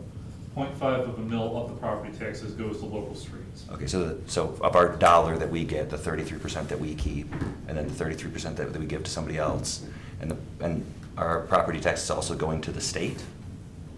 Or is that our income taxes that are going to the state so that we can get it back as 51? So Act 51 is when you register your car, you pay a license fee. Also, every time you fill up your gas tank, you're paying taxes for purchasing the gasoline. Okay, well, I mean, the people on First Street have been paying for that too. Sure, yeah. Yeah, so, okay, thank you for the correction, that was informative. Well, I mean, again, this is one of those things where you guys could pick what roads you want to see us fix. You can do that, that's within your purview. But I'm hoping it would be based upon some kind of empirical evidence, whether it be DPW guys saying, oh, we've had 10 breaks there this week, or, you know, the citizens calling you up and saying, hey, this is the worst road in the city, why don't you compare it to the other person who's claiming that they've got the worst road in the city? Or, you know, use the PACER ratings. You know, this decision-making should be based on some kind of evidence. And we're presenting to you, you know, the proposals we have, not only based on the evidence and the CIP from previous years, but also there's a value added of that 15% mobilization cost. And that's the main attraction of Second Street, correct? I mean, it's a road that could be done. Yes. And it's a 15% value added. Correct. Certainly under no obligation to do so, and it is not as complained about. You're right, it's not as bad a shape, but we believe it can be done for substantially less, and I believe it was a 5-year projected CIP item. Mhm. But you're right, it is a very expensive project.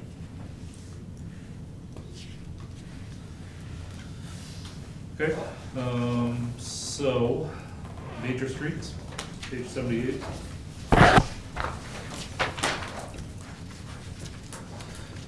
So, again, we talked about this previously, the Genesee Street Bridge, $4.3 million, a significant portion of that is being paid for through grant money, which this community has been very lucky over the last couple of years of being able to get grant money for those types of things. I think we probably need to speak internally about various ways we can improve our chances for getting some of these grant funds. Ross, it was just the other day, we signed something for 3 different projects. Were those the other 3 bridges? Yes. Okay. So we are putting an application for additional funding for the 3 other bridges in this community, which I believe would be similar in cost, about 5% of the total project. So we'll see if we get those. And then Genesee, you see the engineering cost there, $200,000 for the engineering on that road, with, it looks like anticipation of it being completed in the next year. Similar, Park Street, you see 2.65 for next year's budget, and then that's going to be aligned with Pine Street in the park line number 9. Nepsing, Saginaw to Oregon, 2829 did we move that around with the mill and fill that we're anticipating doing with M24 to, no, am I thinking of two different areas? So anyways, that's the next major project out there. And again, I think this kind of goes along with the, I think we need to take a longer view, a 10-year view versus a 6-year view. But I think we need to hire an engineering firm to do that.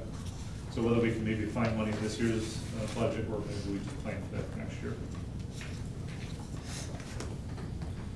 All right, I'm gonna go to parks, page 89, it looks like.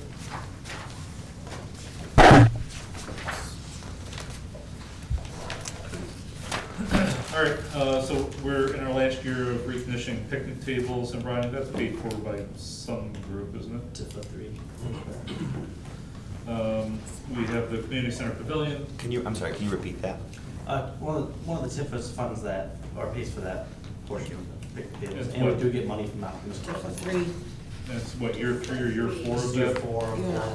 And that was done because during the large festivals, we were having to go to all the parks, take all the picnic tables out of the parks and put them in the downtown during the festival.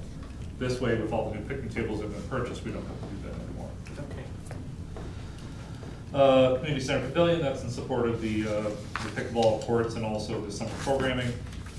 Disc golf course, $80,000. I think that's a little bit on the expensive side. I think it could probably be done for less than that. M24 tunnel. I'm not sure who was first. Commissioner Petrie? I'm wondering about the disc golf course, why we're having it on the same street less than a mile away from another disc golf course. Well, I don't know if the site's been chosen for the disc golf course. I thought it was by Chatfield. Where is it gonna be? Well, so I think there's a couple locations. Rodney, has there been a specific location chosen for this No. yet? Okay. No. So We don't there's, have location. Just on the actual project sheet, it says 18 holes on the Oakdale property. Made it seem like it was north of Chatfield. so there, yeah, South so, of Sheffield. so there's 2 locations. There's the north of Chatfield where the pump track was originally proposed for. And then there's also the area to the east of where the pump track's now proposed for south of the railroad tracks. But I think there's it's kind of a lot of heavy brush through there, and I think it would take a lot of work to kind of sort out where all the holes would go. I'm just saying, I'm not taking an opinion one way or the other, I just don't think it's gonna cost $80,000. But I think this is part of the money that was originally allocated from the original marijuana funding. From the parks. From the park board. From the park, through the park board. First recommended to the city commission. Commissioner Brady? On project 2300, it does say north of the parking lot of Chatfield. That's my suggestion. I've presented that idea basically to the park board in November, I think would be the process I went through. I have walked through that area. It's I just can't imagine. And I play disc golf all the time. I just can't imagine a disc golf course on the south side of the railroad tracks there. And so I offered 2 proposals, just for your information. I know this will come up again later, but the first would be to do 18 holes in conjunction with Mott Community College in that big open space where people park for the 4th of July. Of course, it would require a lot of collaboration with Mott, but if we can go and maybe clear out some of the trees that have fallen over and just died there, they might go for it. The other option would be just north of Chatfield. It's a much smaller property where the pump track was going to go. 18 is not going to fit there. It would be, when I play, we just throw like that tree to 3. I played there for years. 7 comfortably. There's a trick with disc golf. You can put a basket and you can throw from 2 different locations. So you could make it more, but I wouldn't. 9 at most, not 18. And so, sorry, for what it's worth, I think, the funding is the first step, and then somebody's gonna have to put together the plan to then come back to the board and say, here's how we anticipate doing it. And then I think that's where, and hopefully you'd be part of the discussion if this is something that concerns you. But it's not something that's written in stone at this point. I think we're just looking for funding to do it. I know, but people are gonna look at us funny when we say we want to spend $80,000 on a disc golf course. They're gonna look at us like we're crazy. And am I wrong? I mean, No, I they're agree. gonna look at us like we're crazy. Madam Mayor. They already look at me like I'm crazy. Yeah, they do. Sorry. Commissioner Swindell. So, the group that did our first, the Crampton Disc Golf Course, has done lots of disc golf courses for lots of different municipalities. Ours was certainly the least expensive that they've done, in 80,000. They've done some much more than that. The county spent a lot of money on Torzewski, way more than 80,000. The county had to do most of the work, a lot of the work in the clearing and things. It's not,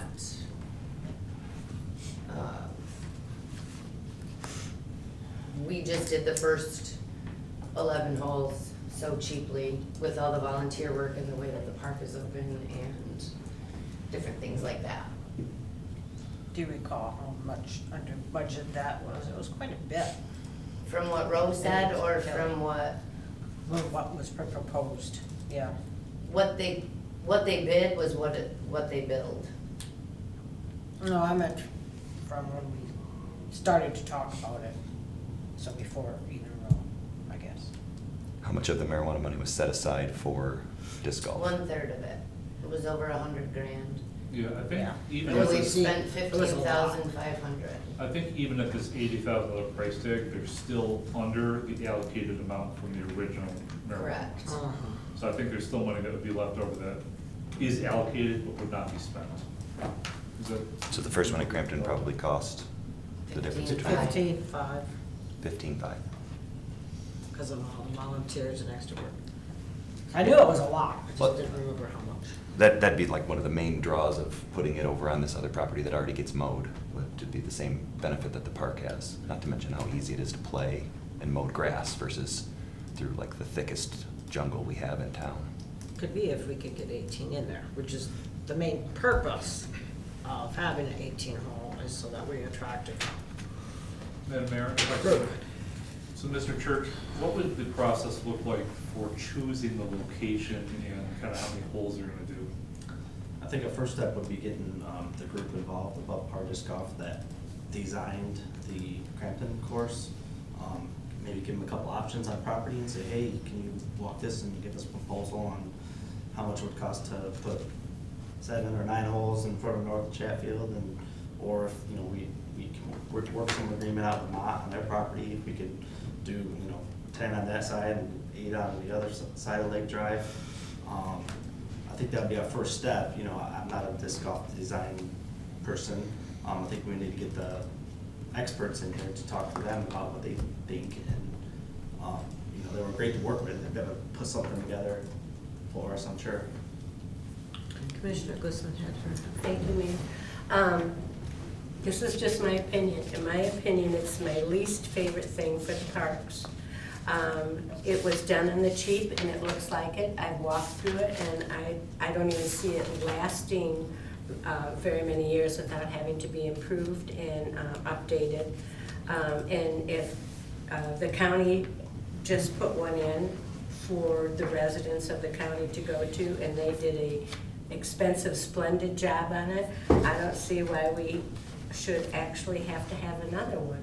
Now, like I said, it's my opinion. I'd like to see us wait on this at least a year and see the need for it, get some data. When I've walked the disc golf park, I haven't seen all that many people. I haven't seen it crowded. And when they do come, I notice that they bring their own coolers, so you can't say they're gonna be spending a lot of money in the city. They bring their own coolers with their own drinks and their own food, and they do come from all over, I will say that. So unless they decided to have lunch and then have dinner somewhere in town, I don't see it as a real draw for making extra money in the city. I think that there's other things that we could do and other priorities with the money. But of course, it would have to take somebody who voted for it before to change it. But that's my opinion. I just think it's a waste of money. So I actually, Petrie.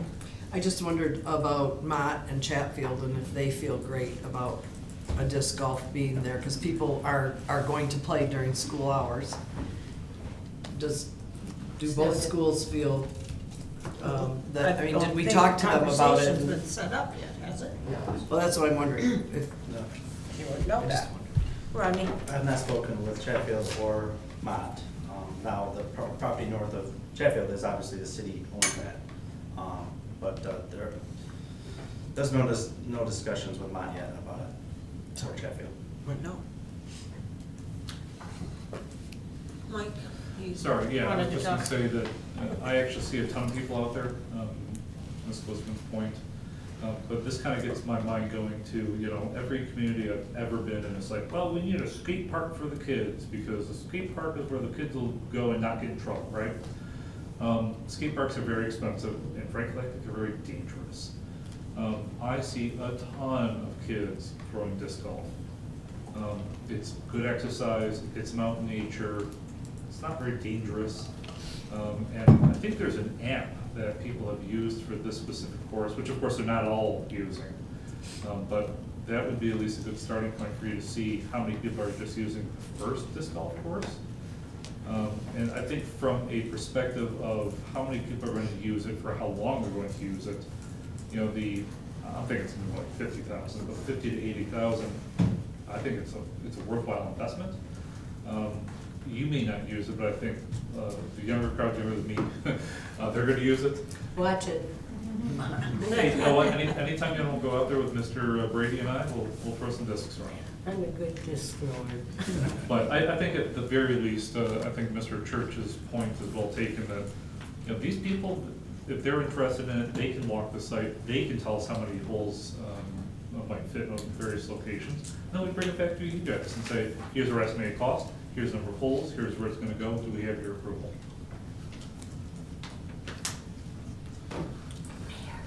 All right. Just one last comment. I think, you know, the cost situation, I think it depends on the tee pads. You know, the baskets are the baskets, right? Those are all brand new state-of-the-art baskets. Where the cost will depend on how nice of tee pads you want. And I don't know, Commissioner Fiskus, what is what you're referencing. You know, we may not use railroad ties. If they use something else as a border, it may cost a little more. So I think depending on how nice of tee pads you want is kind of driving the cost of the disc golf course. And to Mr. Womack's point, you know, I think 40 to 50,000 is probably a little more realistic for that area. The 80,000 came from, originally, I was thinking, when this was brought up by the park board and approved for the marijuana funding, was the south of the railroad tracks. There's a little river that goes through there, and we would need bridges constructed over that, and those are not cheap. So, north of Chatfield and the Mott property, we would not need bridges, so I could see that being a lot cheaper, you know, 40, 50,000, probably more comfortable. I can speak to that. At my school in North Branch, we have an 18-hole disc golf course, and there's a sign that tells you where to throw from, but there's nothing on the ground. There's a brown patch where people have thrown from. And just the one at Crampton Park is like, you know, really, really high end as far as what it is. Even though it was cheaper, it was a lot of volunteer labor, but certainly not necessary to have concrete and pavement. And part of the benefit of disc golf is it's putting a couple posts in the ground. If you want to get rid of them, if you want to move them, if Mott decides, you know, a 10-year deal is fine, but after that, let's reevaluate. You know, honestly, it's $1,000 a hole. It's not. It could be very, very cheap. Which for parks is great because we spend $20,000 on like a slide. Commissioner Petrie? I just wondered about the parking then. If it is in that location, would they park at Chatfield School during Chatfield hours or Mott School? Or do we have an agreement with them about parking? Because people would be. You're way ahead of it. We Yeah, would way ahead. even have to say like, yes, there's money there before we even start having. The bike trail works, so this would be the same as the bike trail. After this section, I'm gonna request a break. Some We people have had- are in need. We've had preliminary discussions about parking, but it's further down the road. So I'm still Parks and Rec. So let me finish this up and we'll take a break. So, let's see here. So 26, 27, you see the city hall expansion, community center expansion / city hall. That was approved of by the planning commission, but it was moved out to 30/31. Cardio fitness equipment, we're trying to bring some of our equipment in that building up to modern standards, which they haven't been done in, how long, 10, 12 years, Rodney? The partitions, is that for the bathrooms? Yeah. Okay, so some of those partitions are in poor shape. Trash receptacles downtown, this is something I've asked Mr. Church to put together for us, and again, this is something that eventually will come to the commission, probably the DDA as well. We'd like to kind of have a unified kind of standard for trash cans and benches, and so they all kind of look nice and they all look similar. Problem with doing that, of course, is it can be expensive. So that's anticipated over a 3-year period. Pool tile work and floor refinish, that's done every couple of years. Perkins Playground, that's for potential phase 2, right? Correct. So Perkins Playground was worked on, I believe, last year, and they put in kind of a, what would you call it? Obstacle course. Yeah, kind of an obstacle course. An obstacle course. Yep, and so we talked about, there's actually a pretty big green space there, and we talked about designing a phase 2, which would be more neighborhood inclusive for the design, so that the neighborhood felt like they had greater control and say in what would go in there. And then the Kiwanis Playground, you see there, $1.25 million. I believe they're up to close to 900,000 at this point.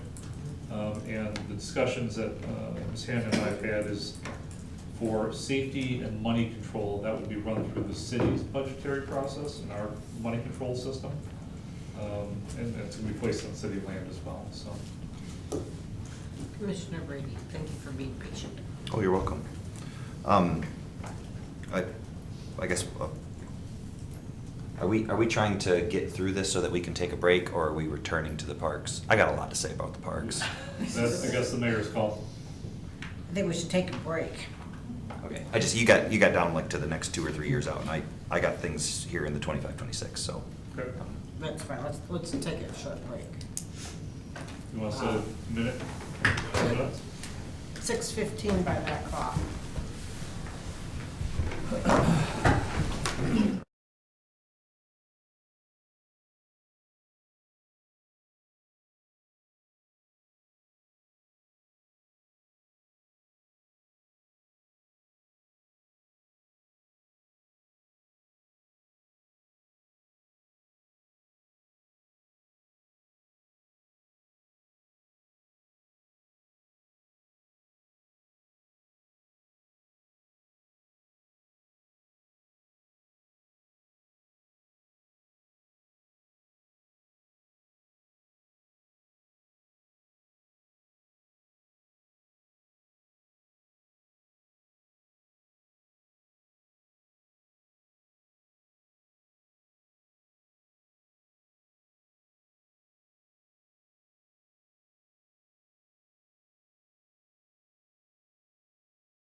as I was reading it in bed.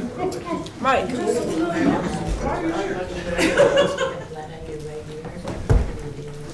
Mike?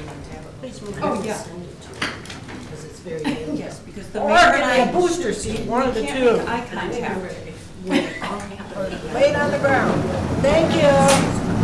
Don't scratch the carpet. It can't get any worse, Josh. Yeah, I said it. Use your legs, not your back. Also, you see the prayer. All right, now that Jeff's left the room, let's talk about the real budget. I don't know if he wrote it, because he Ugh. probably, this is what I used to do when I was in the career business. That was just a joke. Okay, tell me what you're feeling. Thank you. Are you my translator, my joke translator? That was Yeah. his heart and soul.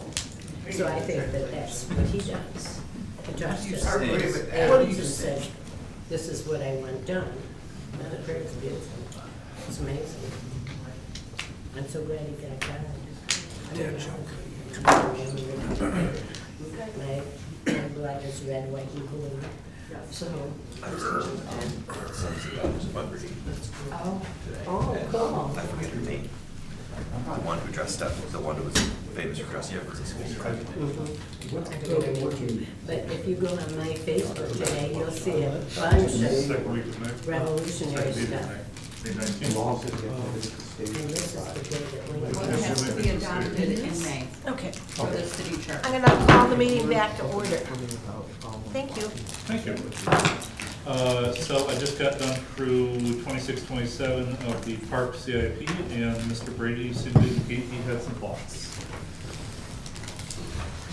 Tell us what page you're talking about. I'm on page No, I'm at 89? Mr. Brady Yeah, 89 is where we were, 89 right? of 174. when he's going through each item. That's all. Okay, so, I think maybe disc golf courses was where the last discussion was, and M24 tunnel. Okay. I imagine there's some thoughts about the M20. See, I guess, is some of that kind of icing on the cake stuff. So, do we want the icing? Do we not want the icing? Is the purpose of this meeting, Madam Mayor, for us to adjust projects on a timeline? Is it the purpose of this meeting to remove projects if we would choose to do so? In my way, we kind of previously have done it, is we review it, they give us their explanations. I'm not sure when Mr. Womack would like us to remove a project, but that would take a vote, for one thing. Or- This is a public meeting, so we can do so, I guess. And we would adopt this CIP at some point. The CIP would be adopted, finalized with the second meeting in May. Okay, so planning commission But has also- given it to us. The planning commission, we had to bring this to the plan. No, You didn't review that the other night, did you? Planning Commission adopted the They did? CIP with the one change. Okay. And Tifa has adopted their budget. So if any changes were to be made, would it need to go back to Here, yes, the planning commission? or no? What's been the tradition of that? They sent it back to the board for, yeah. We went after, The commission's goal right now is to get the fiscal year 25-26 budget adopted. And as a part of that, we need to know what we want to do with the CIP items, because they're part of the budget? The first year CIP. Just the The first first year. year CIP? Yes, Correct. correct. Okay. Correct. And we anticipate the tunnel being completed in this year? So in well, other there was a words- grant received for. Yeah. So, And so currently, there's chain link fences across it, which you can get past, but there's already some spray paint in there. So I like the idea of covering it with something. So far, we just are saying we would like some kind of artwork included in the tunnels. That's what this item is suggesting. yes. And we don't know what the artwork is, and we still haven't really resolved. What type of artwork What we type of want, what artwork? we're looking for, When- with all of our city type artwork. Yeah, and when the other tunnel was done, what was the process for picking the art that went into that tunnel, the one by the bike trails? So I don't. Rodney, could you answer that? believe the I don't commission- remember. I don't believe the commission was part of that process. believe it Was was that- approved through either the park board or just the park staff.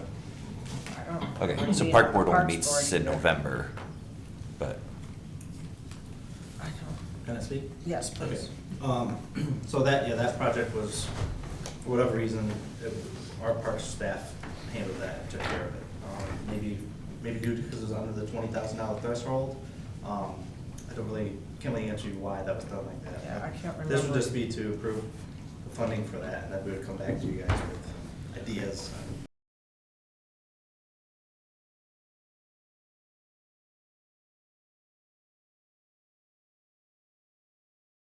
Philosophy that if it is public property, it is not the right of the staff to make determinations about what art goes on public property. Public property is owned exclusively by the city commission. The problem, of course, is the last few times we've talked about art with this board, the discussion's been all over the place. So Mr. Atwood, you at least proposed a concept similar to what I believe Ann Arbor does, which is having an art board make recommendations so that the heavy lifting is not done by the city commission. Just in casual conversation, I've suggested that maybe we say to the Parks Board, hey, this is kind of up your alley, why don't you serve as the art board as well? And here are the guidelines with which we want you to make determinations. They then could make a recommendation back to this board. But as far as funding it, yes, we need to fund it first, and then we do the what are acceptance. So it can always be removed if you decide not to do it. Down the road. I'm ready to go on to the cupola installation. I don't want to see it put on the pavilion. It's a metal roof pavilion. I can think of another location for it. There's a spot down across from 18 East Nipissing that's got like one of the more traditional cupola installation. I don't want to see it put on top of the roof there. Wasn't that where, is that where it originally was, and that's why they want to put it back? The pavilion is relatively new. It's site appropriate, but it's not going to look good in my opinion. None of them Well, look good in my maybe- opinion anywhere. The prairies and ponds, They're like, ugly. I'm sorry.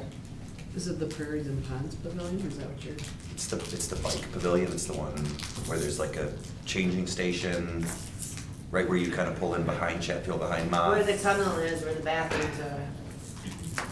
Yeah, it's a pavilion, standard kind of park pavilion with a metal roof. Mr. Brady, could we just ask Mr. Church kind of what the impetus of that was? Like the proposal? I think I know, but sure. I'm sorry, I just have a So what's the impetus of why they're choosing to propose to put this cupola where they're proposing to put it? Well, if you guys remember, recently we restored all the cupolas in town. Yes. And we had an extra one for years. And when we got them restored, the 13th one that was sitting in storage, collecting dust, we got restored, and it's still sitting in storage, so we would like to put it somewhere. And as a staff, we thought it would be a good spot there. But Well, there is a little bit of significance about that regarding the fact that the cupolas came from Dale property. So I guess maybe that, I don't know, that would be a thought process.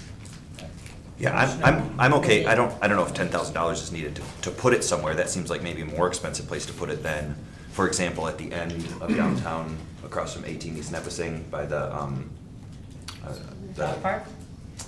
at the far end of the dog park. There's a corner the there depot? where it could be, or perhaps where that suggested artwork was going to go, kind of like by across, like Stonegate right there on DeMille Boulevard. I can just think of other places, and I don't know if it's appropriate to change the. Wouldn't you still need the money probably allocated no matter where you end Yeah, up so putting that would it? be my suggestion is allocate the money, and then perhaps at the next regular council meeting, you ask for a subcommittee to be formed to discuss the options of where you might want to put it instead. So I don't think Mr. Church is saying it has to go here for reasons. I think he's just saying, well, staff thought it'd be a good idea. If the council feels otherwise, form a subcommittee and bring back something to the full board. Yeah, perhaps that's part of my talking so much during this meeting is I don't get a lot of opportunities to say I don't like that project until it shows up in front of me for a vote. And so maybe I'm using this as a little bit of an opportunity to give some of that direction of what are some of the things that I'd like to see. It's just hard because it's like project by project. I think the Parks Department does a great job, but we have a lot of parks. We just have a lot of parks, and we're gonna add, and in 26, 27, we're gonna add a Kiwanis playground, and in 27, 28, we're gonna add to the tune of $1.2 million Commissioner of, Petrie also, Commissioner Listman also has her hand. Under When you're done. yeah, you gotta be patient. You know the trick where you put your hand like that. I know, I've been doing that, babe. There's a lot of park infrastructure, and in my opinion, not all of it needs to happen just because it could happen. I've got other ideas. I send Mr. Church ideas for the Parks Department quite a bit. I'm on the park board. I'm trying to steer, and this is one of my opportunities to kind of say whether you're gonna, have money in the future, in the next 5 years, what kind of things do I want to see? If you want to schedule things out there for 29, 30 and, shoot for a new board or whenever, that's great. Commissioner Listman. In defense of the cupolas, I absolutely love them, and they're all incorporated in our logo with a beautiful aqua color. If Commissioner Brady thinks that it's incongruent to put a cupola on the pavilion, thank you. Perhaps just a quick rendering of what that would look like. But I would definitely want to use it and get it out of the cemetery holding building and make sure that it's used. I think that it's one of the only things that I can point to right now in Lapeer that says Lapeer. And no other city has it like this. I think it's an important icon for the city and should be used. In fact, I was going to recommend that we build some more and put them in other places in the city. Well, not to derail the conversation, but there's a giant blue sign out in front of City Hall. That I hate. If you see that, you know you're in here, right? Yeah. But I think. Only if you're downtown. I think my point stands though, which is if the board's wanting to see this cupola out in the community, you just don't like where it's at, fund it, and then form a subcommittee at the regular commission meeting, and then come up with ideas about where it should go instead. Okay. We'll fund it. Is there any changing that needs to happen to the language that's on the CIP? I don't think so. I mean, again, the CIP is kind of like a roadmap, but just like, everything else we do ultimately comes down to the final decision at the commission meeting. And then once you guys finalize that, I mean, let's, like Ms. Listman wants to come up with more cupolas, we've run out of cupolas at that point. I would consider that CIP item fulfilled, and it would come off of the CIP at that point. We should build a bell tower with a cupola on top. Like colleges have. Does it come with its own hunchback of Notre Dame too, or? Yeah. Okay, if that's the understanding, I'm comfortable with that. What was your next item for the parks? Oakdale Trail Extension. And I would maybe defer to Commissioner Atwood. Defer. Yeah, do you want to talk about that at all?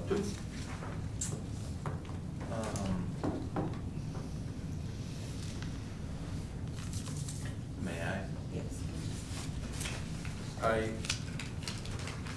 Again, I understand like the CIP items are, budget for it, and then we get the plans and so on and so forth. I mean, I don't have a problem with this one, that there does need to be some clarification, because I know it's going by some wetlands. So I think,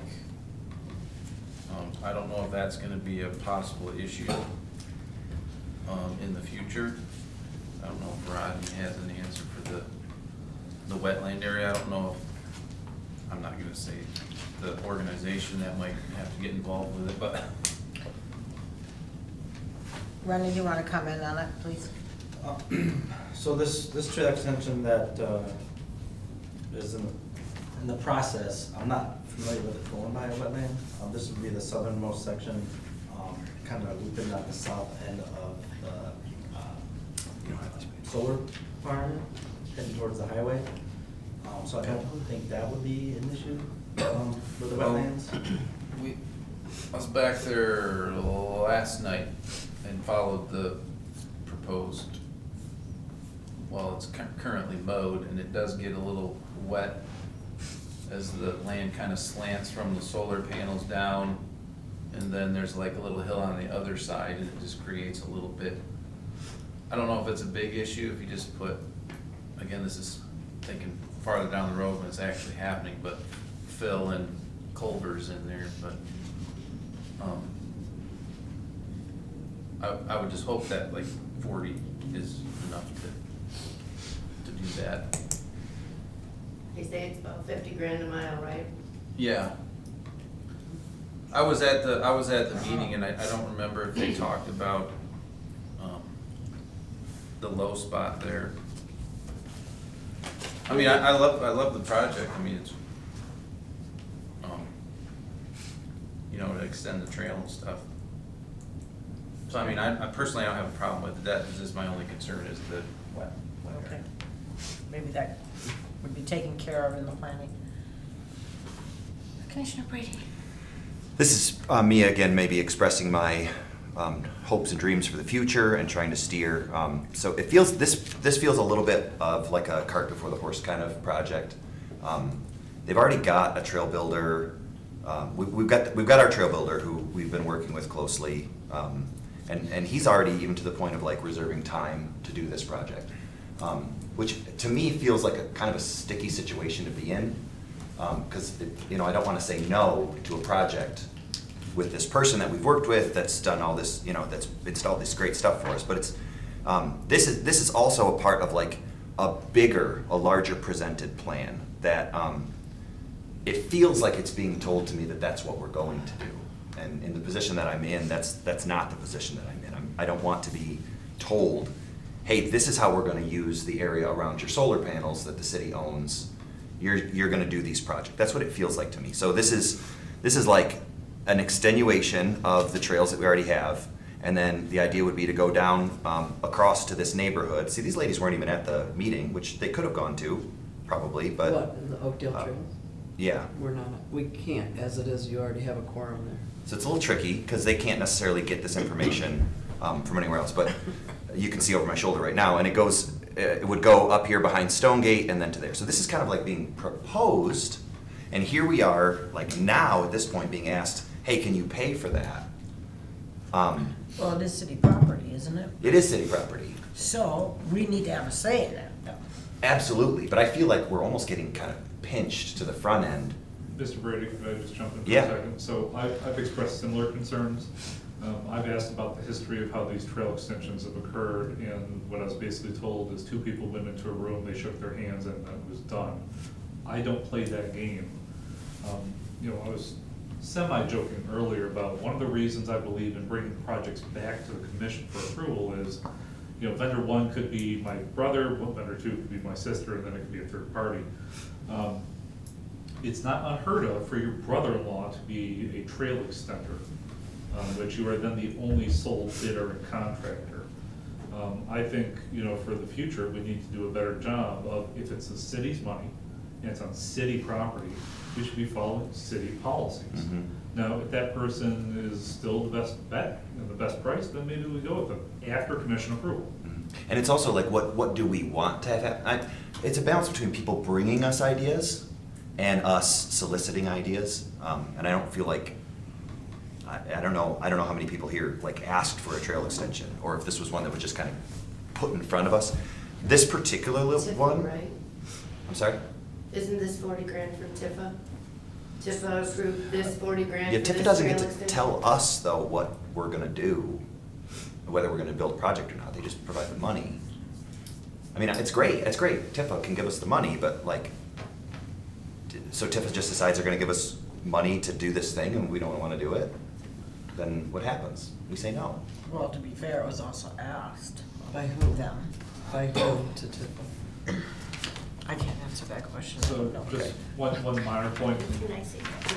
and Mr. Brady, feel free to disagree with me on this point. Part of the philosophy of running cities is you kind of have to accept what's happened in the past sometimes. And you go and fulfill the promise of the work that was done previously. You know, I wasn't around when these trails started. I'm probably not gonna be around when these trails end. But are we willing to do our portion in the middle for the amount of money being proposed and the source of where it's coming from? Your philosophy may be different. We could also defer these into the future and let some other board maybe pick it up in the future if you're not willing to spend the money. Sure. I like this one. It is close to the expressway. It's, if it follows the proposed path, it's not too close to the expressway, but it's a billboard. This is a billboard for our trails that people from Canada are gonna see. And so we need to be cognizant of the idea that we are now gonna advertise to, I don't know what the traffic on I-69, like what the numbers are, but we are, if we do this, we are putting a billboard from Port Huron to Chicago to, I mean, this is like, everybody is gonna see that we have these trails. And maybe we want that, maybe we don't. I'm just making a statement there.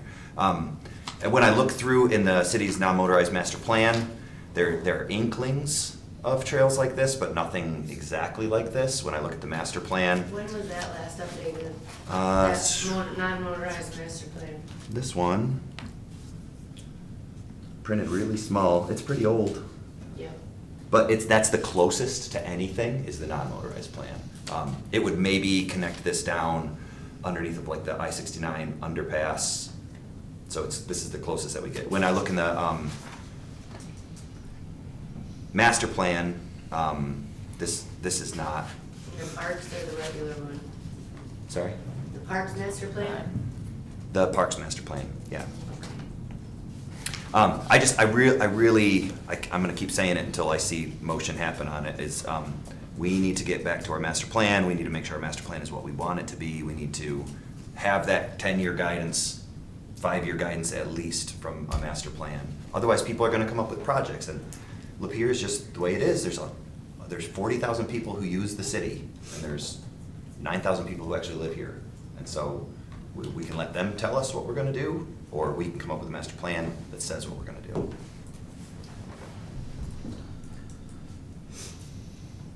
I'll just kind of comment that you can't update the master plan after every election cycle. It would just be cost prohibitive. I understand that you are trying to put your brand on the city, and I appreciate that. It's due, though. Sure, yeah, it's due. But again, this goes back to the, do we want to be known for our trails? Do we want to have trails available for our citizens? That's a policy decision for you guys to make. If you don't, take the money out, we won't do them. Or leave the money in and then be part of the guiding process for where they're actually gonna go, where you think it's best. You and I have talked about the area between the back, the southeast side of the Ponds and Prairies Trail, like possibly wind its way up to the back of Crank Cycle instead, right? That would be $40-ish, $50-ish thousand versus the $1 million it would take to do it along Genesee Street. Is that better for us in the long term? And that was never part of the original plan, right? But now that we're in touch with the property owner and they've conceded that they might be interested in working with us on that, that's why I'm saying I don't believe you need to adhere 100% to the master plan. It's a guidebook. And then on a year-to-year basis, when you're doing the budget, that's when we say, you know what? We found this other alternative, it's 1/3 of the price, let's do that instead. But you're right, we probably need to sit down with staff and identify master plan this, master plan that, park trail this, park whatever, and see when was the last time we updated all these things, and then start identifying which ones need to be updated the most and which will have the greatest impact on our community. Somebody wrote that down, right? Okay. See that again? I would love, can you send me that? Oh, I looked. You guys ready to move on from parks? Oh, I don't know, let me check. So for what it's worth, the pump track is probably a little unrealistic where it's currently at 27, 28. As far as I know, there's been very little, if any, fundraising that's been done for that. That's probably closer to a 29, 30, or 30, 31 project. But Okay. I've not heard from Mr. McCready. City Hall expansion, we didn't really discuss that. No. I'm, We moved it to 3031, the planning commission recommended moving it to 3031. yes, I'm aware. But not the consultant, or not the engineer, right? Or Yep, whoever so it is. 30,000 we're proposing for this, this budget year. I think it'll be done for less, but we just don't. Madam Mayor. Commissioner Brady. Mr. Womack, can you give me the brief explanation of what the survey does? What information will we get? You and I have talked, do you know, what information can't we get? What information can we get in-house to maybe put some of my parks department at ease? Yeah, and so of course, we'll obviously try to do some things in-house, to talk about, you know, what are our needs, what is our future staffing concerns, et cetera, et cetera, et cetera.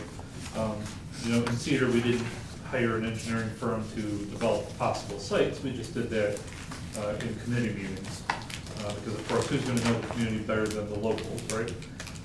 But certain things such as, okay, you have X number of employees, they need X number of square feet for their desks. You know, you have 4 buildings that are filled with paperwork, and we'd like to have all those in-house. We'd like to have part of it be a possible expansion for the rec center, which is why we've originally proposed it where we have. We need this number of square feet to be ADA compliant for election equipment, and having X number of people cycle through on election day. And we have to have a room that's dedicated for the chambers, for X number of seats for that purpose. Do we want to have a kitchen that would be able to be used for Little Timmy's birthday party when they rent out the space for the weekend? It's those types of considerations that at some point, I think we need to bring in architect, engineer, somebody to kind of just give us some basics. But the front end of the paperwork, we would try to do that in-house. Okay, what about, so as this is a conjunction of an expansion of the rec center, Yes. are we, what's the justification for expanding the rec center? Well, if you listen to the pickleballers, it's because they desperately need indoor space to play the pickleball. You know, I haven't been around long enough to make a educated opinion on that or take an opinion on that. But I hear from staff, I hear from the public, that not only was it planned previously, 15 years ago almost at this point, but also there is an ongoing need for this type of indoor space.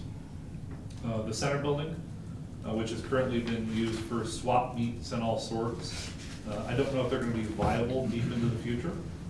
So are we gonna be planning for having a space that's indoors that could be used for swap meets? Apparently it used to be used for wedding venue events. It isn't any longer, it's not good enough shape.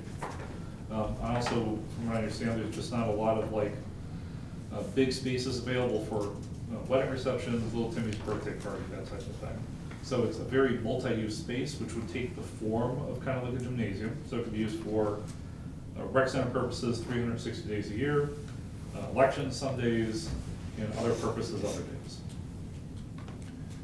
Okay, so I see in Parks and Rec Master Plan, updated 2022, the city of Lapeer will offer a variety of recreation programs and events, but as a part of that, we're supposed to be coordinating with other recreation providers to prevent a duplication of services and avoiding unnecessary competition. So maybe to frame this off the pages, we've got a rec center that's competing and probably is going to be getting more competition. And how much do we want our rec center competing with those kind of indoor spaces? Birthday parties, soccer leagues, all this kind of stuff. So at the same time that you're saying we need to expand the rec center, I'm saying, no, you don't. Well, And just, that's where I'm coming, I'm one person. That's where I'm coming from. But I also, there's also to me, a lot of reasons why that's just not, even if we wanted to, not the right location to do it. sure. So,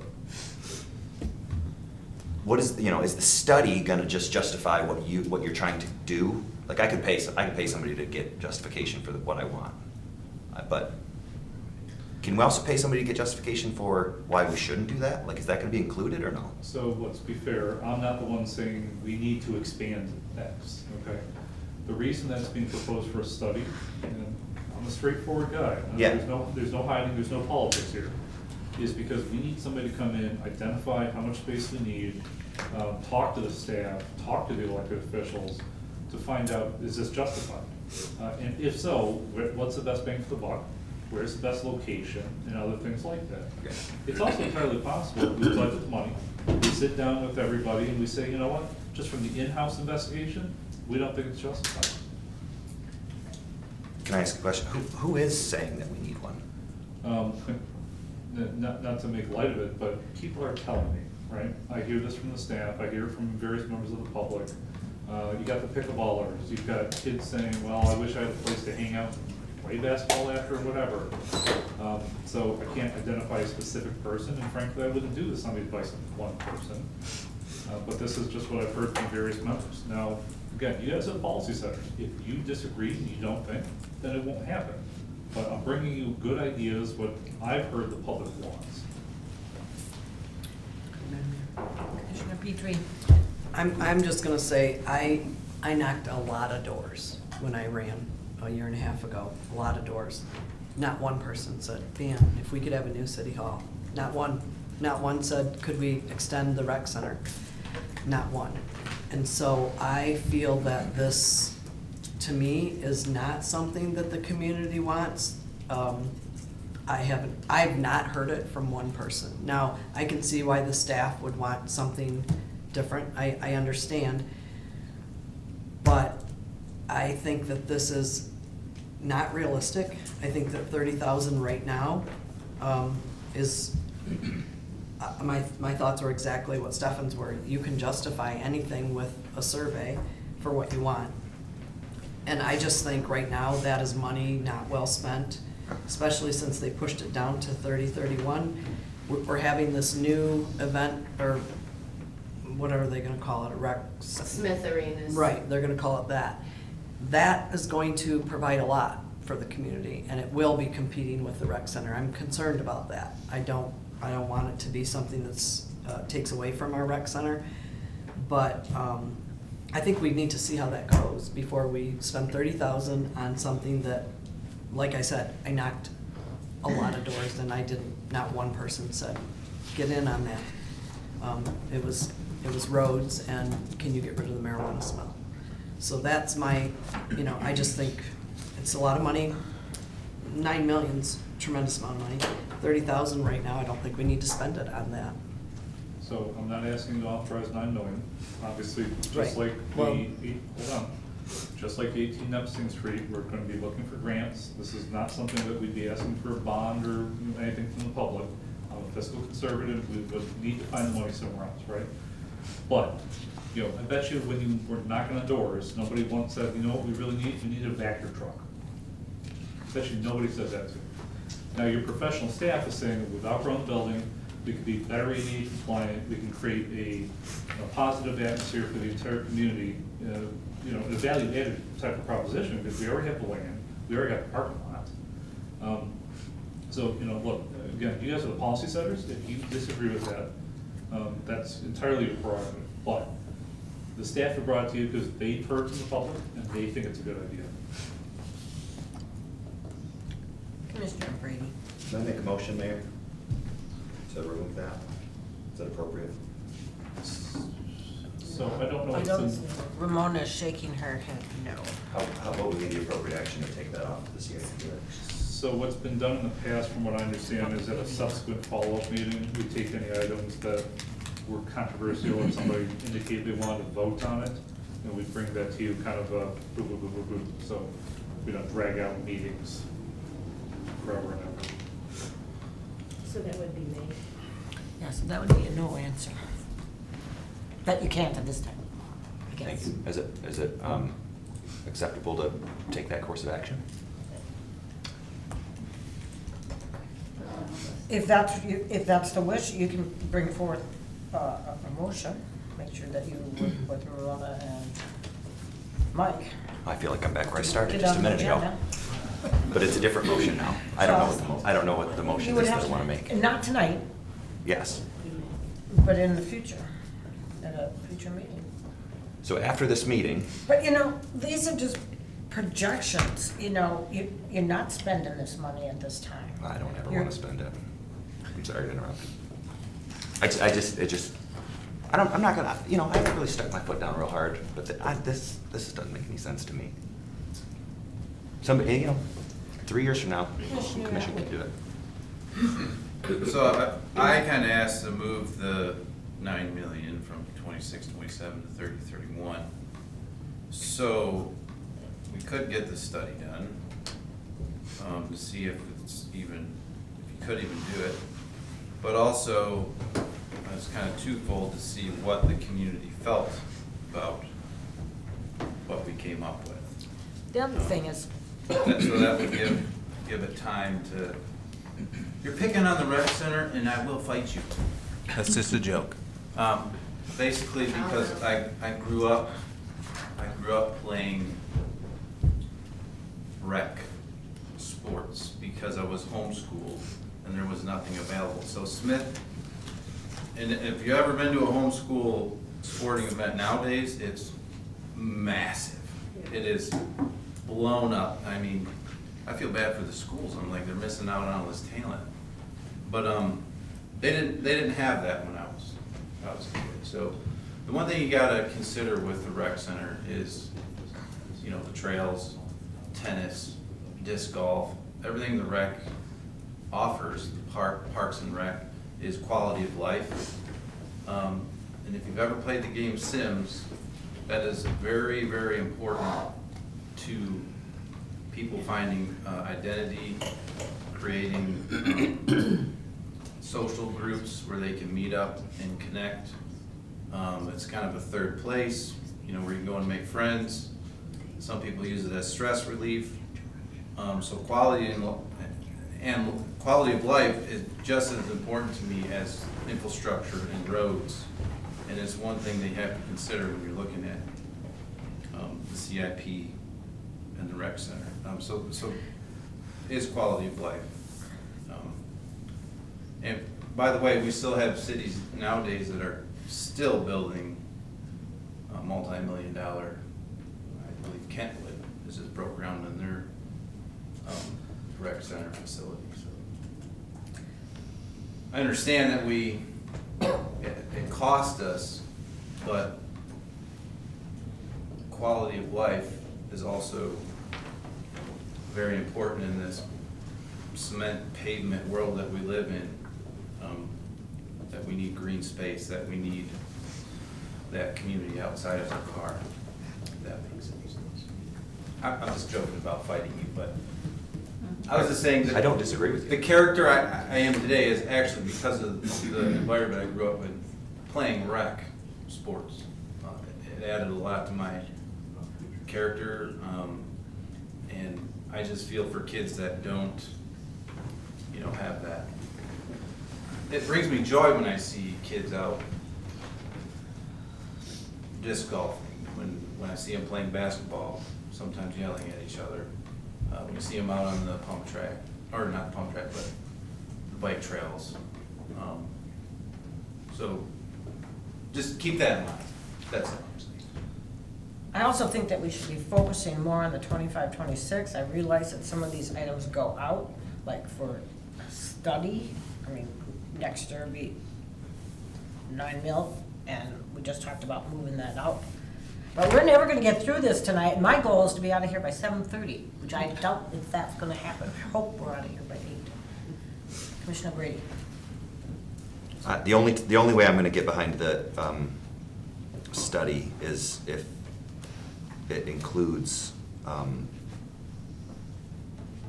the possibility that we find out that we don't need this. And I also think if you wanna say City Hall, period, that's one thing. If you wanna say community center expansion / City Hall, that's another thing. I don't know if the I don't even know what you're talking about. Are you adding a second story? Are you adding a gym? What is this even gonna be? Like, I haven't been sold this thing at all, and I don't like it, and there's no reason for me to spend $30,000 on it if I think it's wrong.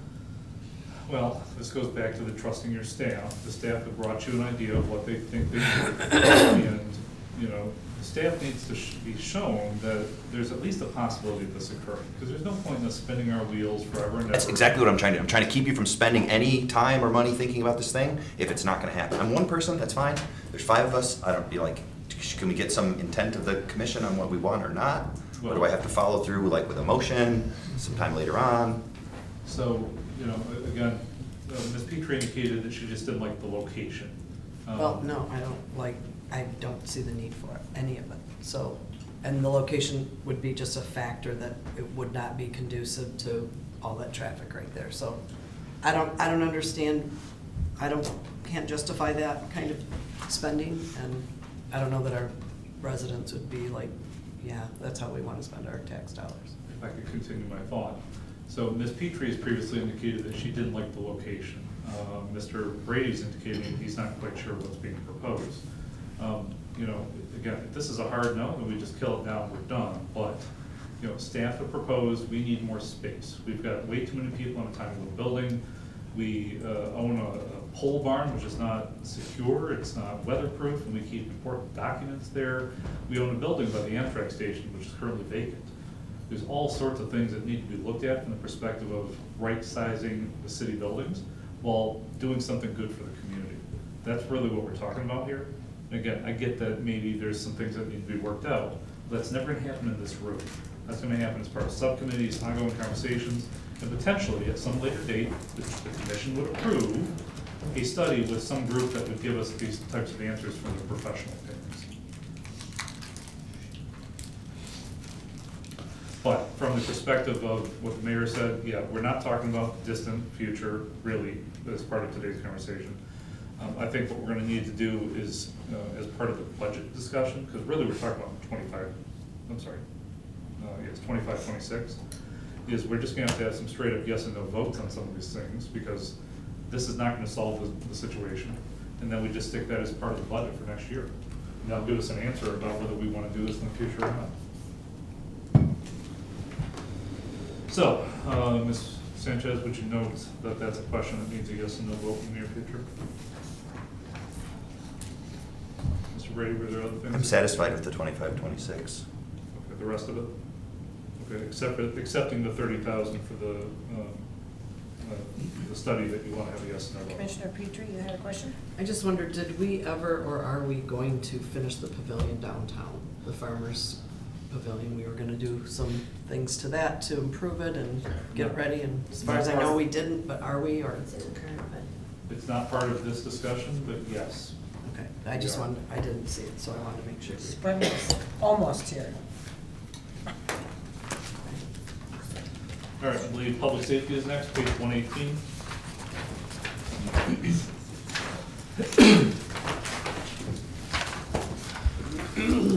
So I would note that the parking lot, which is the one back behind the fire station, we're having ongoing conversations with the county. We think we might be able to broker a deal in the near future. That has not been finalized yet. They also have had new people elected to their boards. So sometimes finding that sweet spot where everybody can agree is difficult. You see the first year there, firefighting hoses and nozzles, building signage. I think branding the city is important. I think that's the only buildings. Are there any other buildings that don't have appropriate up-to-date signage? So I think this might be the last one. I also think it's kind of important because there's the animal shelter and there's 911. Commissioner Glisman. Thank you, Madam Mayor. I just wanted to ask for the 25,000, do we get an electronic sign for that? Oh, no. Because I really think that in triple front of the that. police department, it should be an electronic no, sign. thank you. So I would be against an electronic sign, not just because it would be triple the cost, but because I just don't think the messaging is there that's necessary in an electric sign for public safety. Yeah, we investigated that for the library. Debatable. I like the way you're thinking. Just kidding.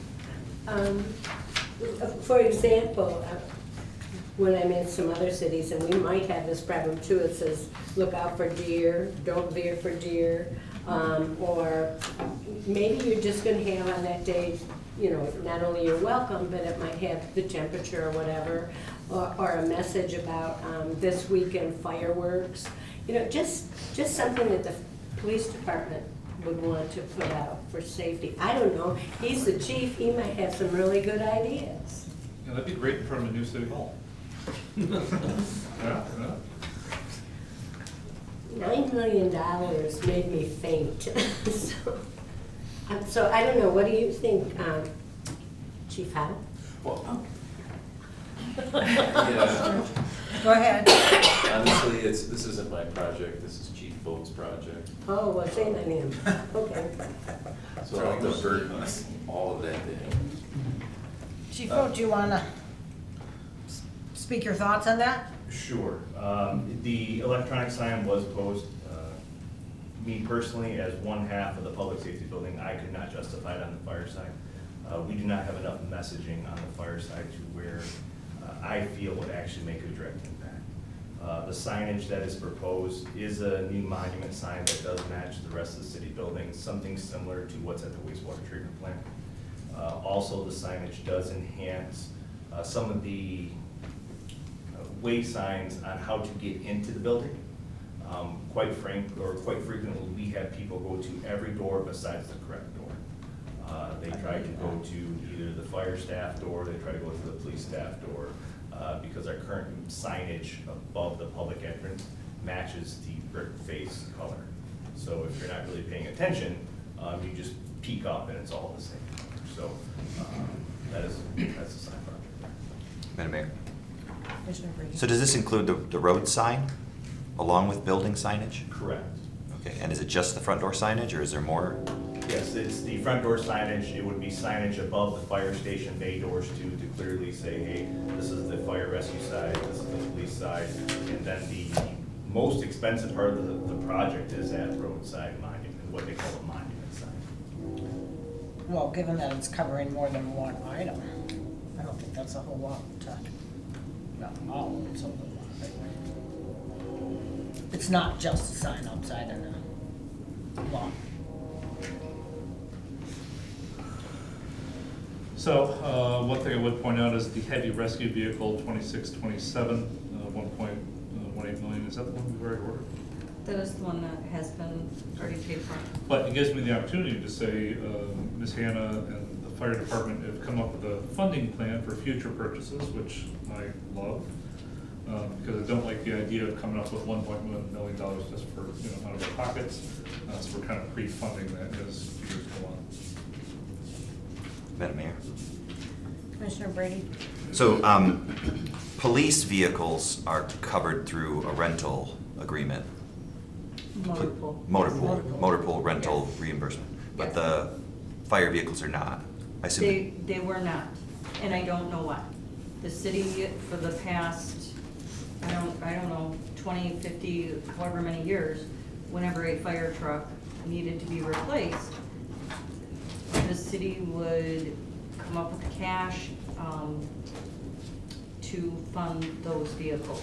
And they were never included in the equipment rental rates. I assume the chief's personal vehicle, well, maybe not personal, the chief's vehicle and fire inspector, those are all motor pool vehicles? Correct.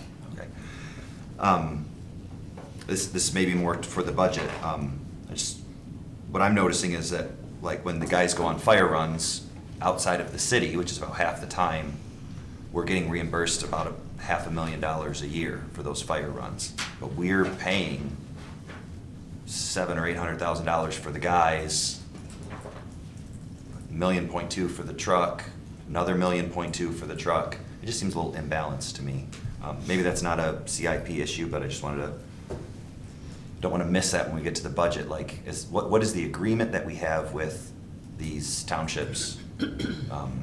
And how come when they do a fire run, we don't seem to make as much money as it's costing us to do the fire runs?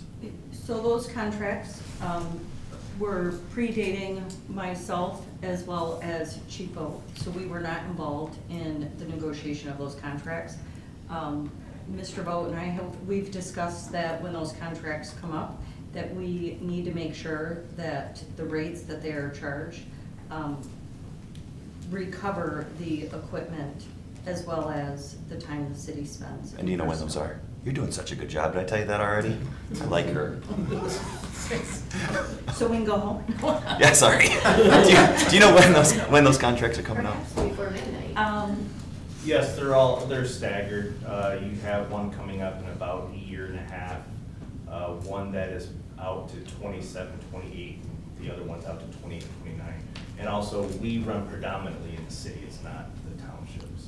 From what I saw on the 23 report, it was like 225 in the city and almost like a little more than 200 in the townships, including like the mutual aid runs, which a lot of them were to Elba. It just it seemed like. So your opinion is most of the runs are city runs? Most of our expenses are within the city, correct?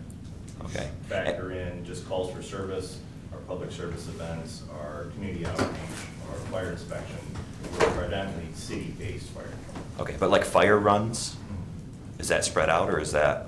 No, I would say the city is the majority. I mean, just, I would take this week alone, we ran 28 calls in the city and 0 in the townships this week.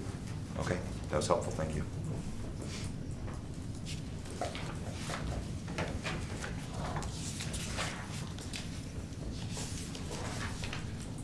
Any other questions regarding this section?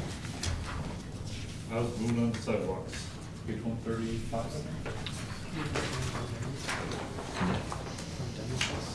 Yeah. That's all good. So this one's pretty simple. You see $50,000 a year has been allocated Yes towards or no? sidewalk. Can we go back? Two. Just questions about the Flux cameras, just because we've gotten a lot of questions. I have questions about it, not that I, If you've gotten letters, I wish you could share them with Mr. Romack so that the rest of us can read them. The one came through from Ms. Sanchez. yeah. Well, you said you've gotten letters, it made it sound like you'd gotten No, the several letter letters. that we got, Oh, and okay. then people didn't sound off and that. I'm just saying, the presentation left me with questions. So like when he said there will be different charges if it's an MDOT street, I just would like, this is the first year, what will the next year be? Because you can't just stop. I mean, if we do it, it's. Sure, yeah, So so there's a subscription, but it's gonna be less than the 25,000. Chief, you know if It could be about 18,000 a year for 6 cameras. How many? 6. And 6 that's cameras. including if they're MDOT? Correct. he So said when it'll he said the increase in the MDOT, he's really talking about the installation. Oh. If they have to The put a initial special install. So he's got to, because they have to pull additional permits and there's some additional cost to it. That is what he was referring to on that. It depends upon Are you comfortable Rating. talking more about the cameras? I mean, Sure.